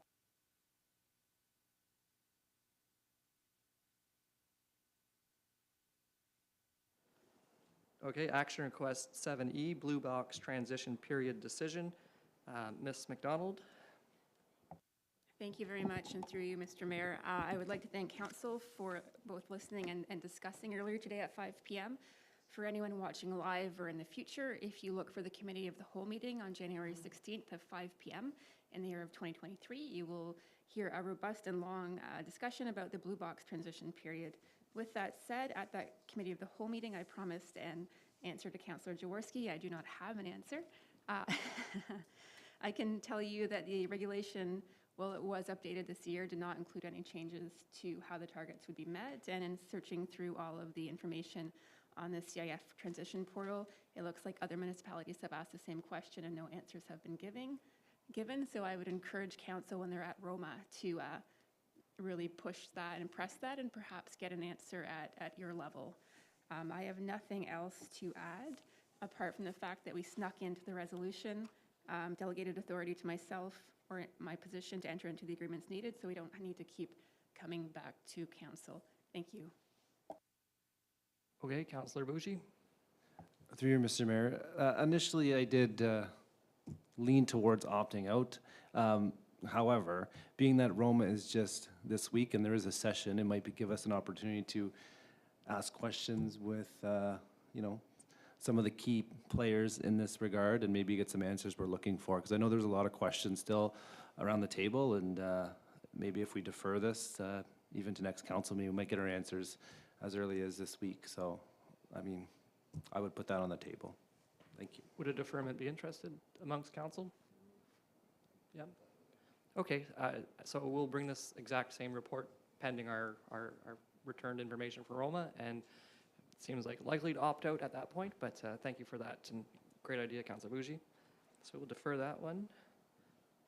Postpone, sorry. Moved by Stephanie Jaworski, seconded by Sam McDonnell. Be it resolved that staff report 13/2023 be received and that the council approve the township's withdrawal from management of the Blue Box program, that delegated authority be provided to the General Manager of Infrastructure Services to enter into agreements needed to continue transfer of this service. And furthermore, that council confirm the intent to allocate the post-transition Blue Box program funding to fund the landfill closure and post-closure liability. So as that's read, we are agreeing to postpone it. Do we have to get a motion? Or do I just postpone it? All in favor of postponing? Any opposed? Seeing none, excellent. That will come back at our next council meeting.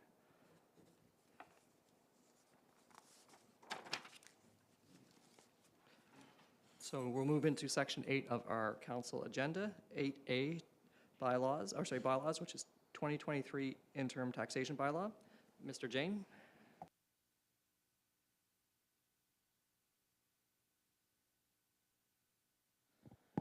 Thank you, and through you, Mr. Mayor. So the next two bylaws that are on the table are presented by Financial Services and are relatively boilerplate, so I will present them both at once. Of course, they have to be voted separately.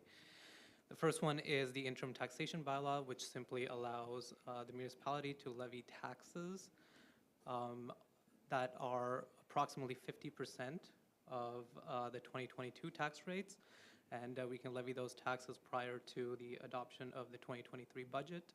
The interim tax due dates will be March 31st and May 31st of 2023, and the final tax due dates will be August 31st and October 31st of 2023. Of course, if there's any variances between the interim taxation and the final taxation, it'll all get caught up in the final taxation. So relatively boilerplate bylaw that gets passed annually. The second one is the, excuse me, the temporary borrowing bylaw. So this bylaw is a bit different than what council is used to seeing in previous years. So the temporary borrowing bylaw allows the municipality to temporarily borrow funds in order to meet its current operating expenditure requirements prior to the 2023 taxes being raised.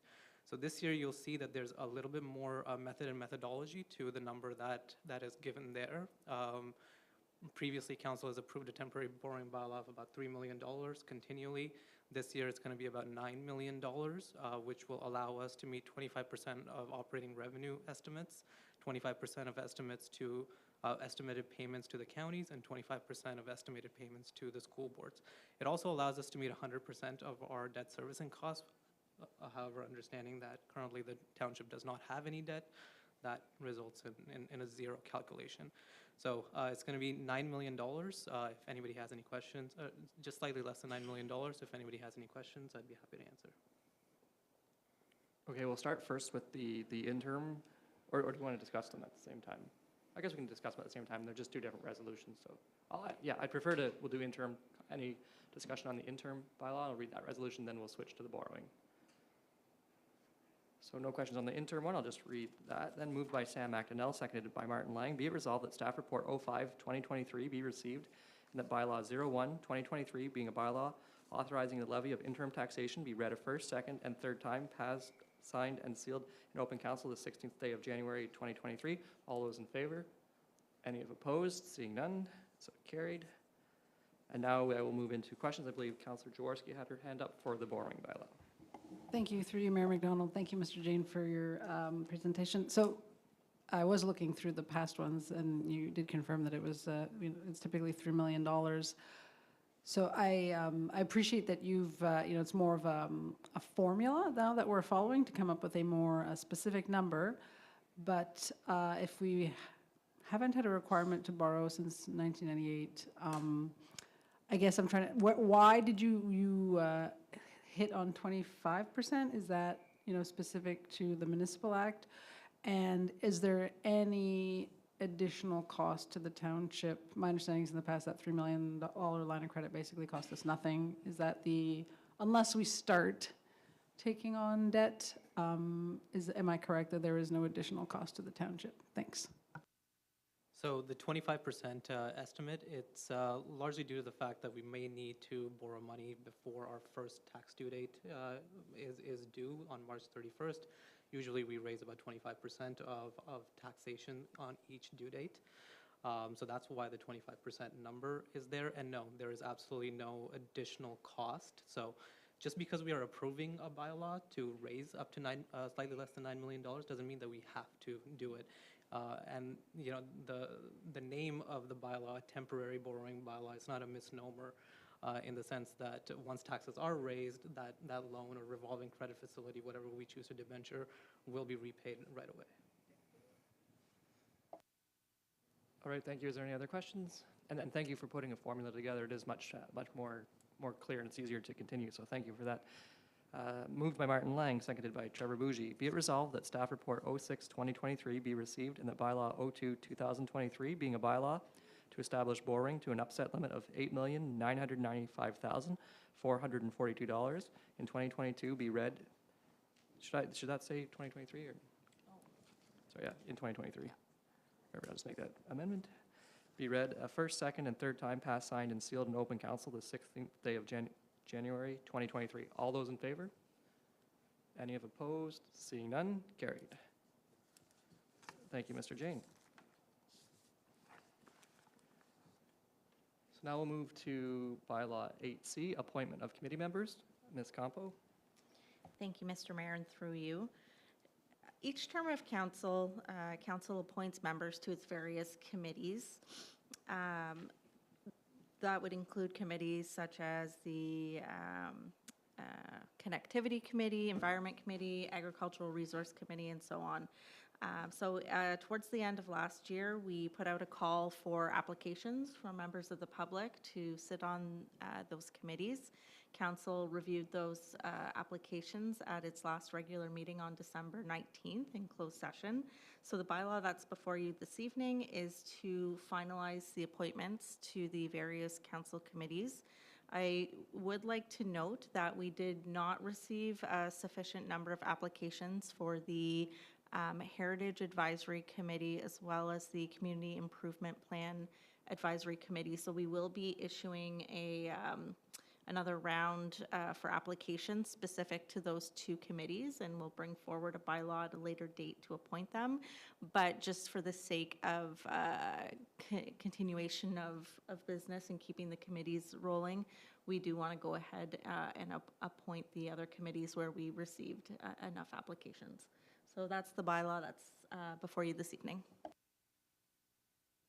Okay, thank you. And it appears our overtures to some community members didn't get the CIP numbers increased, but is there any And just for those who are listening or listening later, if you do know of anybody who's interested in those committees, please do have them contact our clerk. We'd be glad to receive you. Any questions or comments? Nope. Okay, I'll read it as written. Moved by Trevor Bougie, seconded by Sam McDonnell. Be it resolved that staff report 07-2023 be received and the bylaw 03-2023 being a bylaw for the appointment of positions and committees of the council be read a first, second, and third time, passed, signed, and sealed in open council the 16th day of January 2023. All those in favor? Any opposed? Seeing none, carried. So we'll move to item 8D, stop up and close road allowance. Ms. Haley.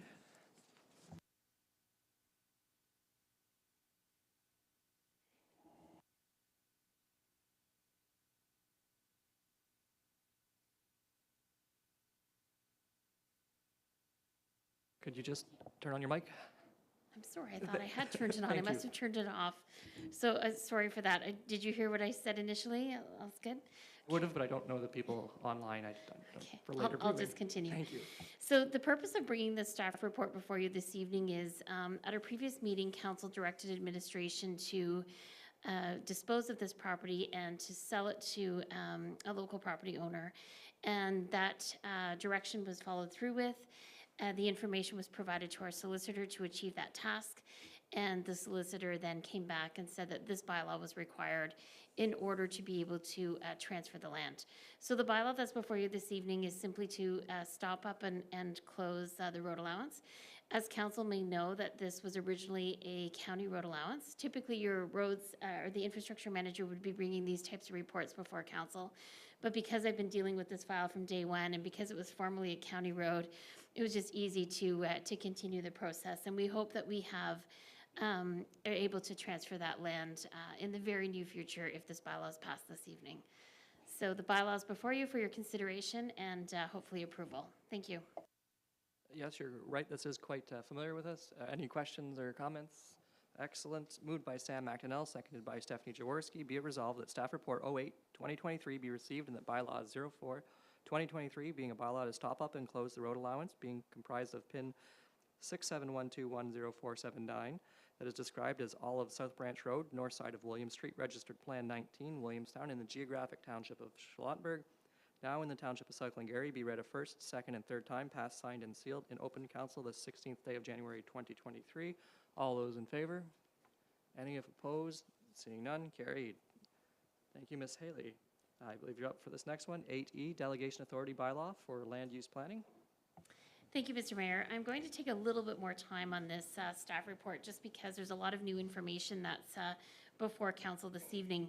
So Bill 13, known as the Supporting People in Business Act in 2021, included changes to the Ontario Planning Act that would allow municipalities to delegate authority to pass bylaws under Section 34 of the Planning Act, which is typically the zoning amendment section of the bylaw, or excuse me, of the act. And these bylaws are to be minor of nature, and they can be delegated to a committee of council or an individual.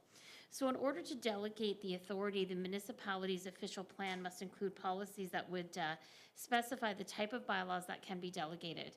As you know, our official plan is also the United Counties of Stormont, Dundas, and Glengarry official plan. In August of 2022, County Council approved an official plan amendment that would permit minor zoning amendments to be delegated at the municipal level to an employee. So the OPA 13 created a policy that allows for the delegation of minor amendments, which includes garden suites, and that would be to permit them. Also surplus dwelling consents, which would be to prohibit residential construction on the retained land. We had a public meeting earlier this evening for that specific matter. And I'm sure council has realized over the years that very few people attend that meeting, and that's very much a formality because we're going through that process to meet the requirements of the provincial policy statement. We also could consider zoning amendments that are required as a condition of consent. And so consent is a severance, or typically a severance. So when you're creating a new lot, sometimes you do need to do a zoning amendment as a condition. Another one would be to remove a holding symbol. So I believe our council is very familiar with holding symbols in South Glengarry. A lot of our waterfront is placed in what's called the floodplain holding zone. That would allow property owners to explore development opportunities, and if they're successful going through that process, then we bring to council a request to remove that holding. And then, of course, temporary use applications.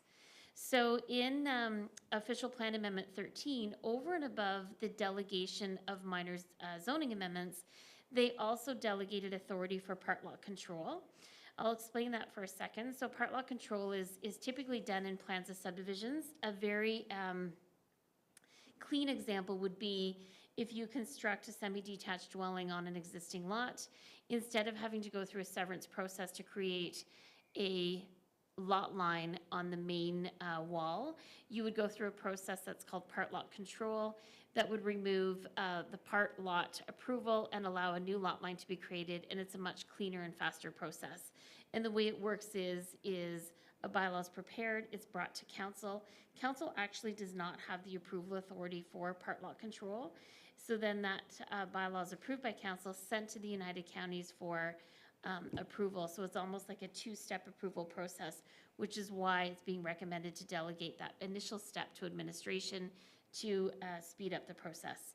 And then another one would be alternative notice procedures for a community improvement plan, where we'd no longer require to have public meetings, as well as alternative notice procedures for dealing with disposal of surplus dwellings or conditions of zoning amendments in a consent. Because you're already notifying the public when they're applying for a consent, then we're notifying them again for the zoning amendment. This way we can do it simultaneously. And in any time, I built this into the bylaw. We do not need to do this, but I really felt like I wanted this opportunity, and not to negate my responsibilities, but I believe it's important that we have the ability to redelegate the authority back to council. So if there's going to be a controversial application, I feel that when I feel it's important that there's public engagement, that council be involved, we have the opportunity to put in writing back to council to say we would like this to go through kind of the original formal process. And that's really just to make sure that the residents are being heard, the public's comments are being considered, and we're being very transparent about the process. So you'll see that was built in. One other item that I added to the bylaw is that the proposed delegation, which includes authority to recommend to the United Counties to extend draft plan approvals for subdivisions. So right now, how it works is the United Counties would receive a request from the developer or property owner. We also receive a request.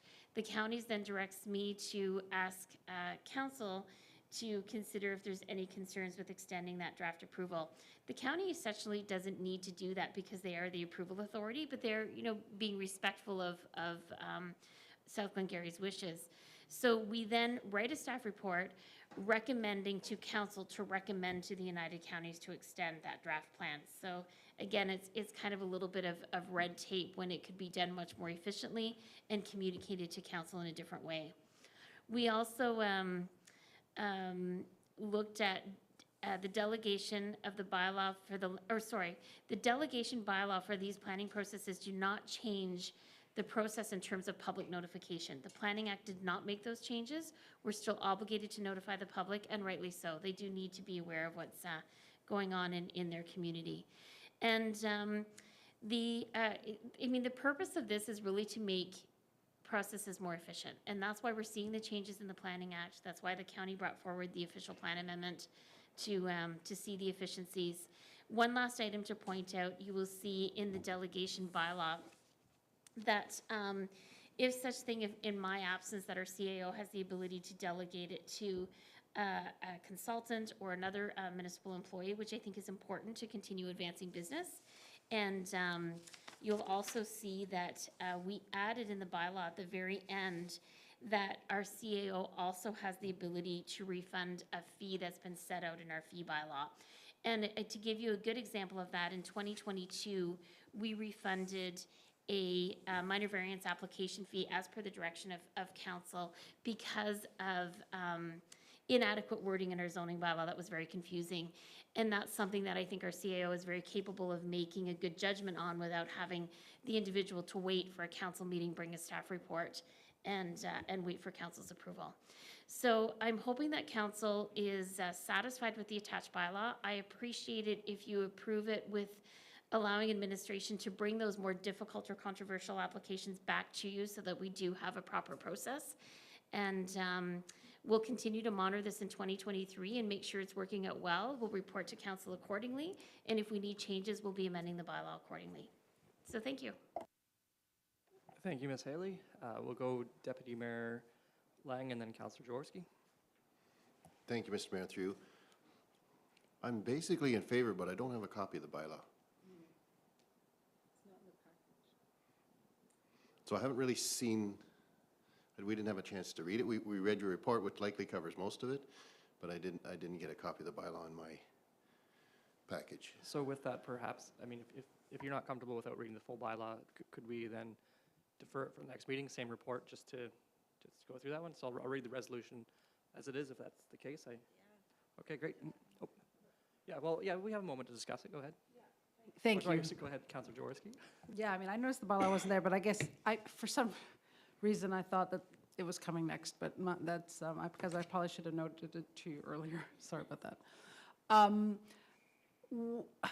I do agree that there's certain items that come to council that are of, like it's not really value added for the person applying, nor necessarily for council to, to take up council time and council energy to deal with, and it would make more sense. But I find sometimes like the easiest way to understand some of these things is with examples. And like, for example, like if we say like a temporary use, like we often get temporary use requests for containers in zones that don't normally request it. So under the new bylaw, can you walk me through how that would work? Because you explained that like the public will still be notified, but does that mean there's still a public meeting process? Or if you could walk me through that, please. Sure. Through you, Mr. Mayor. So what would happen is an applicant would apply for a temporary use zoning amendment, seeking permission for a use to occur for a temporary basis up to 3 years. We would notify the public the same way, 120 meters, notice in the newspaper. We would hold the public meeting. And then if everything's going well, not controversial, and I feel that it can be approved, then I would prepare the bylaw accordingly, and it would be approved, and a notice of decision would be issued. So it wouldn't come back to council. In that case, certainly council could attend the public meeting if they wanted, correct? Yeah. Through you, Mr. Mayor, yes. And the clerk and I haven't talked about the exactly how we see the public meetings at this point. I'm not seeing the public meetings really changing. I think it's important for our council to be aware of what's going on.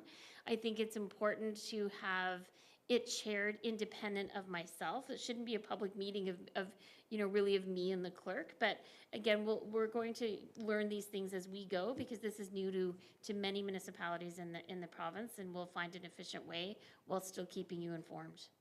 Thank you very much. Through you, Mr. Mayor, I do apologize that the bylaw wasn't in the package. Must have had a glitch in eScribe, but we'll get that to you for the next meeting. So, sorry about that, Joanne. Okay, so I will read this resolution to defer it. Moved by Stephanie Jaworski, seconded by Martin Lang. Be it received that staff report 09-2023 be received, and the bylaw 2023, being a bylaw to delegate authority for land use planning processes, be read a first, second, and third time passed, signed, and sealed this 16th day of January 2023. To postpone it, all those in favor of postponing it? Any of opposed? Seeing none, postponed. Going into zoning bylaw amendment, cannabis cultivation, production, and processing. Ms. Haley. Thank you again, Mr. Mayor. So on October 17th, 2018, recreational cannabis was legalized by the Canadian government. That resulted in me bringing a bylaw before council on November 2nd, 2020 to prepare what was called an interim control bylaw. And essentially what that does is it suspends the ability for individuals to apply for amendments to create that type of use until such time we complete a study to determine where is the best location for this type of use. Under the Ontario Planning Act, you're allowed to have an interim control bylaw in place for a period of 2 years to provide adequate time. So that bylaw was passed for 1 year, and on November 15th, 2022, or excuse me, in 2021, the bylaw was extended for 1 year, which expired November 15th, 2022. During that time, the study was completed, and I summarized the study within the staff report, where essentially we added a variety of new definitions to the zoning bylaw that would accommodate that type of use, and a variety of how the cannabis production cultivation can occur. We also included this type of facility to be permitted within the rural, agricultural, light industrial, rural industrial, and heavy industrial zones. And we suggested amendments in Part 3 of general provisions to make sure that there's adequate separation distance for the proposed uses, that we're dealing with any odor emissions, incompatible uses, etc. This policy does conform to the provincial policy statement. It also conforms to the official plan. In fact, the United Counties has recently done an official plan amendment to change the language in the official plan that would enable municipalities to put more detailed bylaws in place. And on November 21st, 2022, we held a public meeting whereby no members of public were in attendance.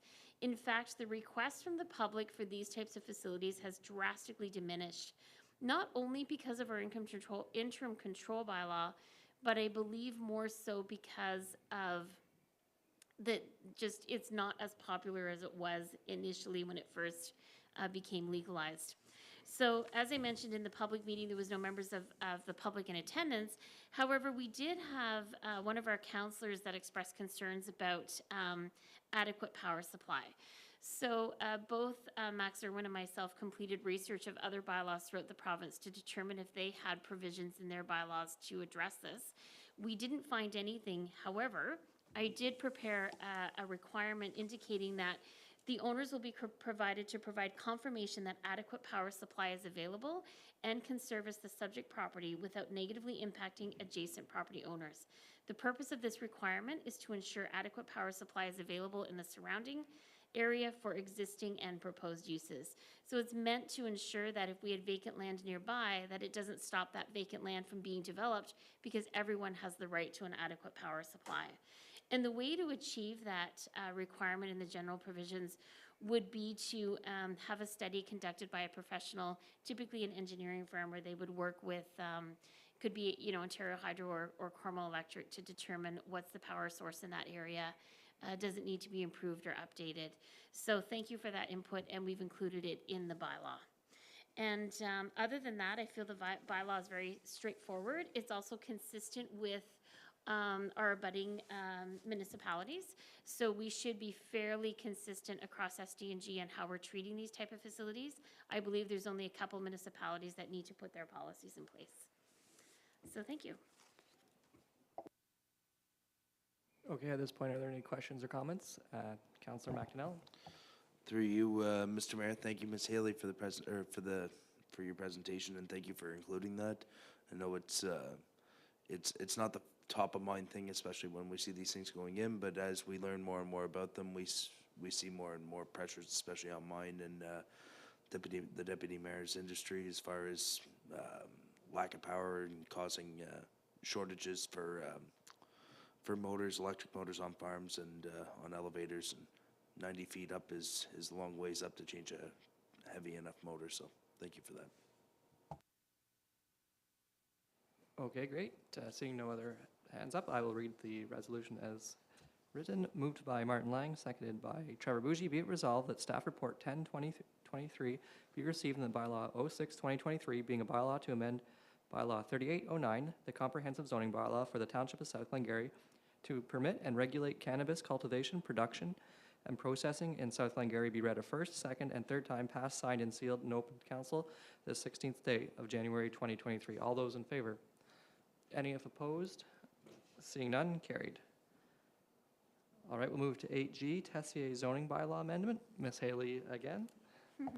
Thank you. This is my last staff report before you this evening. So this property is located in part of Lot 24, Concession 1, former Township of Lancaster, and it's on Willow Drive in Wesley's Point. The purpose of this zoning amendment is to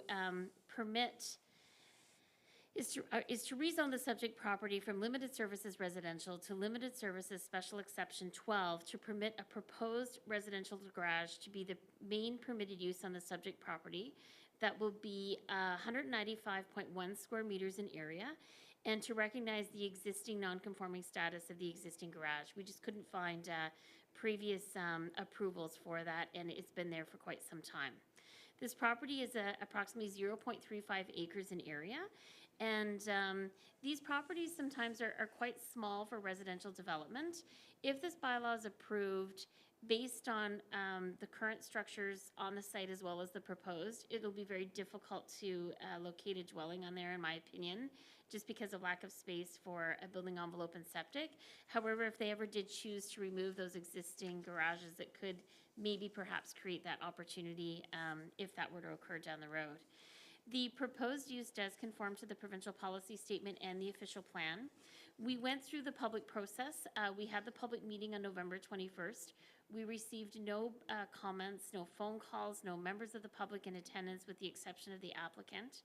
It was reviewed by the Conservation Authority. There was no concerns expressed by the Conservation Authority. And because of that and going through a positive process, we are recommending that it be approved. Just so council's aware, you may recall that the property owner does live across the road and also owns 2 additional parcels to the north of that parcel. So maintains kind of 4 parcels in that area. So I'd be happy to answer any questions. Thank you, Ms. Haley. Seeing that, is there any questions about this one? I know we've talked about it, I believe, once or twice already. Great. One of those big reading ones, test my ability to speak.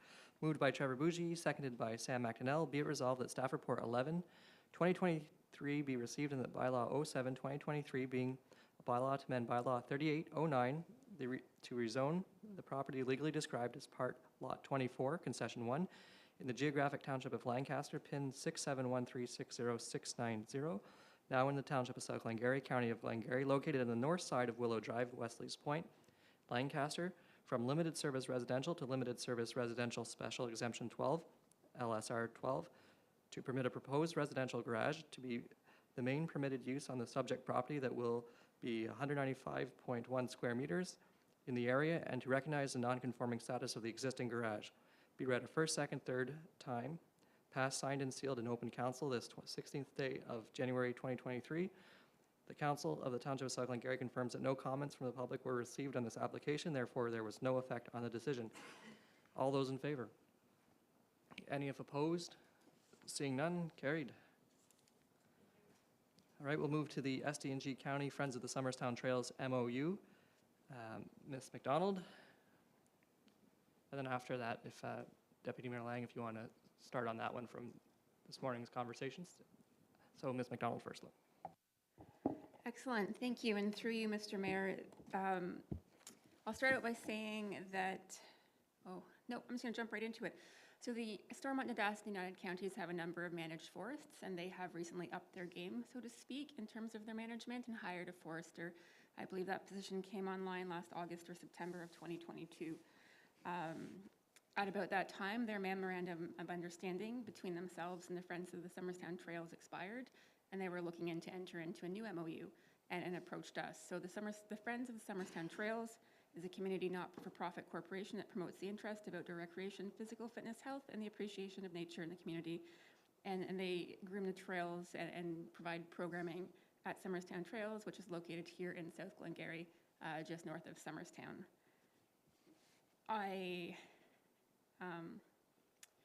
This is a really unique opportunity for us to enter into this agreement because we haven't been part of this MOU in the past. And it's my understanding that today at County Council agreed to move some of the previous things that South Glengarry is responsible into the county's responsibility, and that the MOU was updated subsequent to the original printing of the agenda. I think that's a wonderful, exciting thing. Sorry, I'm rambling, but I was glad to hear it because I know that the Friends of the Summerstown Trails work very hard at what they do, and they provide an excellent service, and they just had their grand opening. So the more people who can support them, the better. And being in this MOU is a good step forward for all of us. So I believe the folks who are at County Council may have more to say on that. Okay, thank you. And I believe also that Deputy Mayor Lang also was at the opening. So if you want to just say how that went too, just to put a little context to that, and then the discussion today at County Council. Thank you, Mr. Mayor, through you. And I'll acknowledge that Councillor McDonnell was also at the opening with myself and our MPP. And I'll start kind of like what I started with the counties this morning. It's an unbelievable success story, what's going on at the Summerstown Trails. And they told us there the other day, I believe Councillor McDonnell can back me up, it was 22,000 people had walked through the entrance to the trails in the last year. We were there on Saturday. When we left, there was people parked on the road, and the parking lot is quite large now. It's been expanded twice, and there's people parked on the road. I came by there this afternoon about 2 o'clock on a weekday afternoon, and the parking lot was not quite full, but there was maybe only room for 5 or 10 more cars. It's unbelievable number of people that are using it. I think it's a real gem, and I want to thank the counties that own the property, and the Friends, I think, are the ones that need the most thank, because they've done all the work and all the organization. But I am glad that we are now part of the MOU. I think it's important that we are. We have been contributing, in the last year we contributed along with the monies for snow removal, the outhouse, the skidoo repairs and so forth, plus the grant money we gave them were over $10,000 that we were putting into it. So I think we needed to be part of that. So with the counties today, we had a little discussion and we were successful, I guess, and I think they were okay with it. There's not a miserable discussion. We were all in favor of it happening. We just wanted to have it divided up a little differently. So they are now going to look after snow removal, but we can look after getting it contracted. They'll just pay the bill, and they're not in the business of contracting anybody in our area to do snow removal. So I think it's a very great thing. I was glad that Ms. McDonald, you were on there and you got the ball rolling on this and got us involved in it. And I think, it's something great to have in our community. I'm in favor of supporting it the way it is now. Councillor McDonnell, then Councillor Bougie. Through you, Mr. Mayor, no, it's a great group of volunteers we have down there, and I have no issues supporting it as well. I actually spoke with one of the volunteers today, called and just said that it was just over 400 people Sunday alone going through the trails. So for a minus 12 or 13, I think it was a nice minus 13, but minus 13 out, that's a pretty good turnout. Through you, Mr. Mayor, yeah, I'd just like to echo the sentiment. I mean, how lucky are we to have such a great gem in the township, especially during COVID. You actually had somewhere to go and enjoy, and the Friends of the Summerstown Trails have definitely stepped up over the years. Like, I grew up right beside. I've spent many times snowshoeing, biking in there, and actually have some relatives that lived in there a long way back, and there's a little plaque in there if you go far enough, which is pretty cool. So, I mean, without them, the volunteers clearing the bush and keeping up with it, they've done an excellent job, and I'd like kudos to them and all their hard work. And they've had some pretty big snowshoe races in there, hosting schools. So my school is going to be going there, and it's almost they'll probably have 2 or 3 school groups every single week until the snow's gone. So they're very busy, and with the rentals, it's a great asset to have in the township. So this is a great partnership. I'm on board. Right, Councillor Jaworski. Thank you, through you, Mayor McDonald. So yeah, kudos to everyone involved. This is definitely a jewel in our township. This staff report triggered something in my mind, because originally, when it came to clearing snow, I thought it was an in-kind thing, in that I thought it was our equipment sort of on its route going to do the parking lot. And yes, I learned that it's not like that. It's contracted, which made me wonder, like, for example, for grass cutting, we'll have a presentation come about cutting all different, getting contractors coming in to do grass cutting.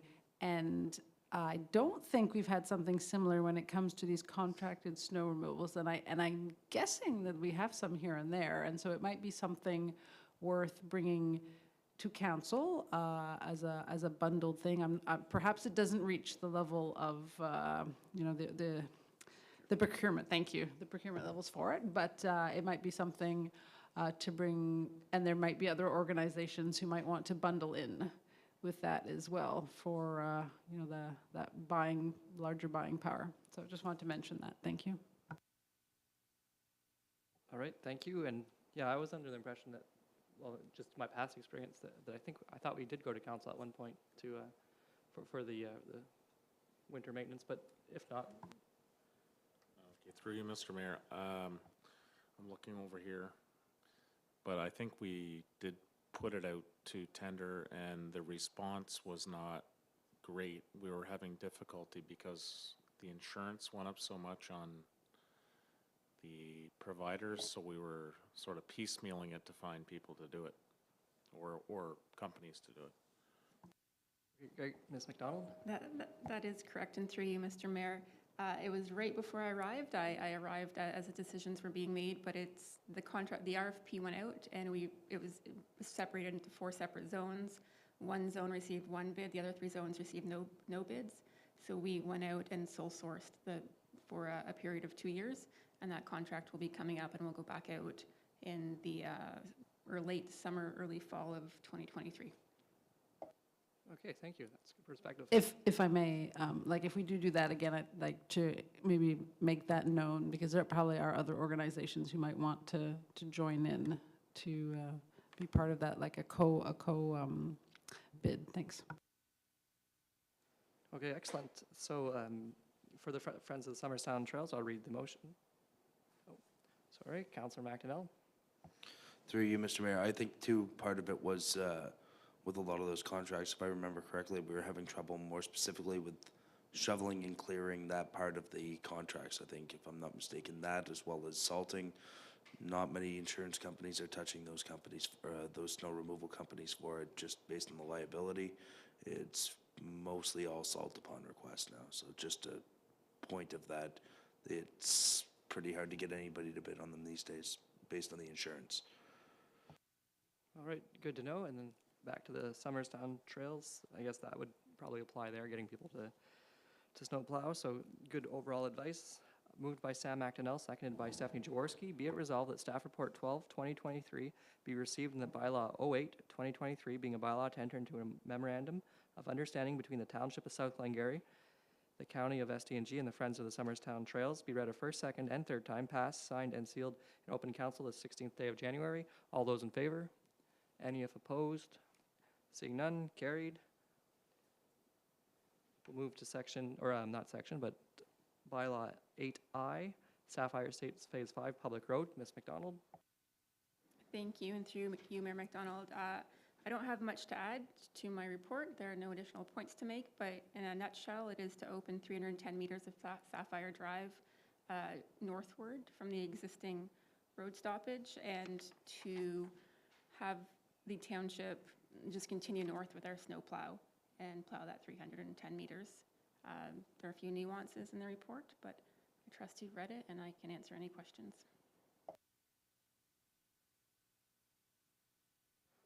Sorry, are there any questions of council? No, just to clarify, you mentioned that the resolution is slightly different, just to... Yes, sorry, through you, Mr. Mayor. I did a bit of a friendly amendment on this resolution, so it differs a little bit from what's in your agenda package. Just had something pointed out to me earlier that the wording was a little bit off. So if you notice as he's reading the resolution, it's different than what's in your package. It's because I had to amend it. Okay, and just to confirm, the amendment is an amendment just in nature of like a clerical, not in intent? Yeah. Okay. Yes.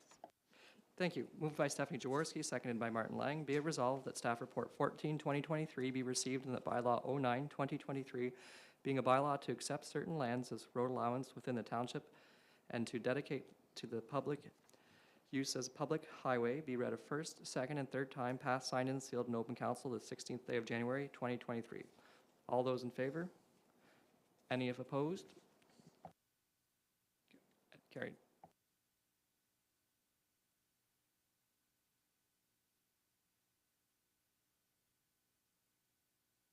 So our agenda is fairly set. If you have something you wish to bring forward, I guess we could, like, you could mention it, we can come to another council or contact our clerk, and she can get you on the agenda on this subject. Right. Through you, Mr. Mayor, but behind me, we have a delegate, I believe, from Iron Fort, who would be the developer making the subdivision on behalf of Seaway Prestige Homes Limited. So they may have something to say on this, but I believe, if I look at the clerk, our procedure is that no outside speakers.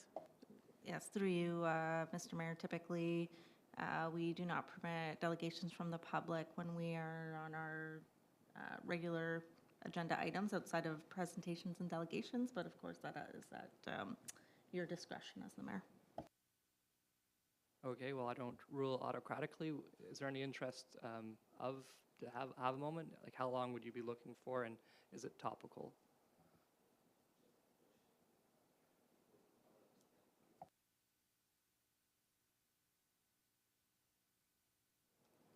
Sure, if you have a question of staff.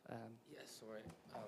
I just want to make, because our understanding is that when the road is open, then we can obtain the building permits for whoever buys the lot. So because it has like two roads, so or three, let's say, roads. So with this agreement or this permit that we just now passed, or this bylaw that just passed now, so we will be able to sell the lots, and people will be able to build on their lots. That's my question. Thank you. Okay, is there a member of staff that can answer that question? So through you, Mr. Mayor, yes and no. There are other things for a building permit to be issued. There are a number of criteria within the subdivision agreement that need to be met. Definitely being on a public open road is one of them. The roads at the north end that are on Ruby Drive, I believe a few of them would need Ruby to be opened. However, at this time, staff is not recommending that, because then we would need to winter maintain a little dinky bit of road that involves a lot of turning. And we're happy to open it if and when people want to build. There's not a reason not to, beyond operationally, it's not advised. Okay, great. Is that satisfactory? All right, and thank you for council and the administration for obliging that, and I'm glad you could get your question in. So then, we are moving to the consent agenda. We moved up 10D, utility locates, I believe, or Deputy Mayor Lang? Thank you, Mr. Mayor, and through you. Yes, I brought it forward, and I don't want to take a lot of time because I know we're getting late in the evening. I just wanted to thank Ms. McDonald for bringing that to our attention. I mean, I never thought of it before and did not realize, and I'd have to scroll down to find it there, that that's 300 and whatever hours or whatever it is that we say it out loud. So Through you, Mr. Mayor, 430 hours on average a year in doing Locate Your Wi-Fi. I think it's important that we know this, and I think it's important for something like that for council to be aware, and maybe even the public. It's not, you know, going to change the organization or anything, but we need to be aware of these things that I had never thought of before. So just appreciated the information and wanted to bring it forward, and that's about it. All right, thank you. Councilor Bucci, same point. Through you, Mr. Mayor. So I also requested this one to be on a poll as well, but and I wanted to bring up similar point with the amount of hours and times. So we're part of Ontario One Call, and looking at the little wheel here, where we make about 44% of it. Now, that time we take to do the locates, how is that? Is that subsidized? That's just, we're a partner, we do it, and we have to do it in a certain amount of time? Okay, thank you. For those on camera, that is not subsidized, and we have to make the time, just because I had the head shake on the response from administration. So that was the only thing, I believe, from the consent agenda that was pulled. Moved by Martin Lang, seconded by Trevor Bucci. Be it resolved that the Council of the Township of South Glengarry accepts the consent agenda. All those in favor? Any if opposed? Seeing none, carried.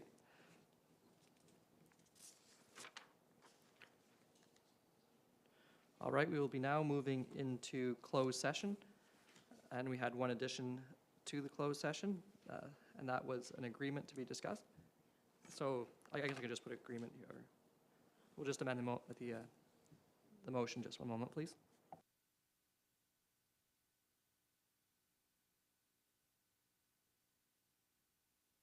Thank you. Moved by Trevor Bougie, seconded by Sam McDonnell. Be it resolved that the council convene to close session at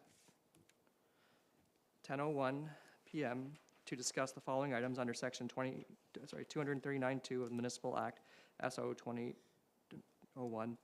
2, a part of the meeting may be closed to the public if the subject matter being discussed is A, acquisition or disposition of land, specifically potential acquisitions, and K, negotiations, specifically an agreement. All those in favor of moving closed session? Any opposed? Seeing none, carried. We will be returning to open session after this. If you're so inclined, you can find that part of the meeting afterwards, and thank you for your attendance.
Thank you.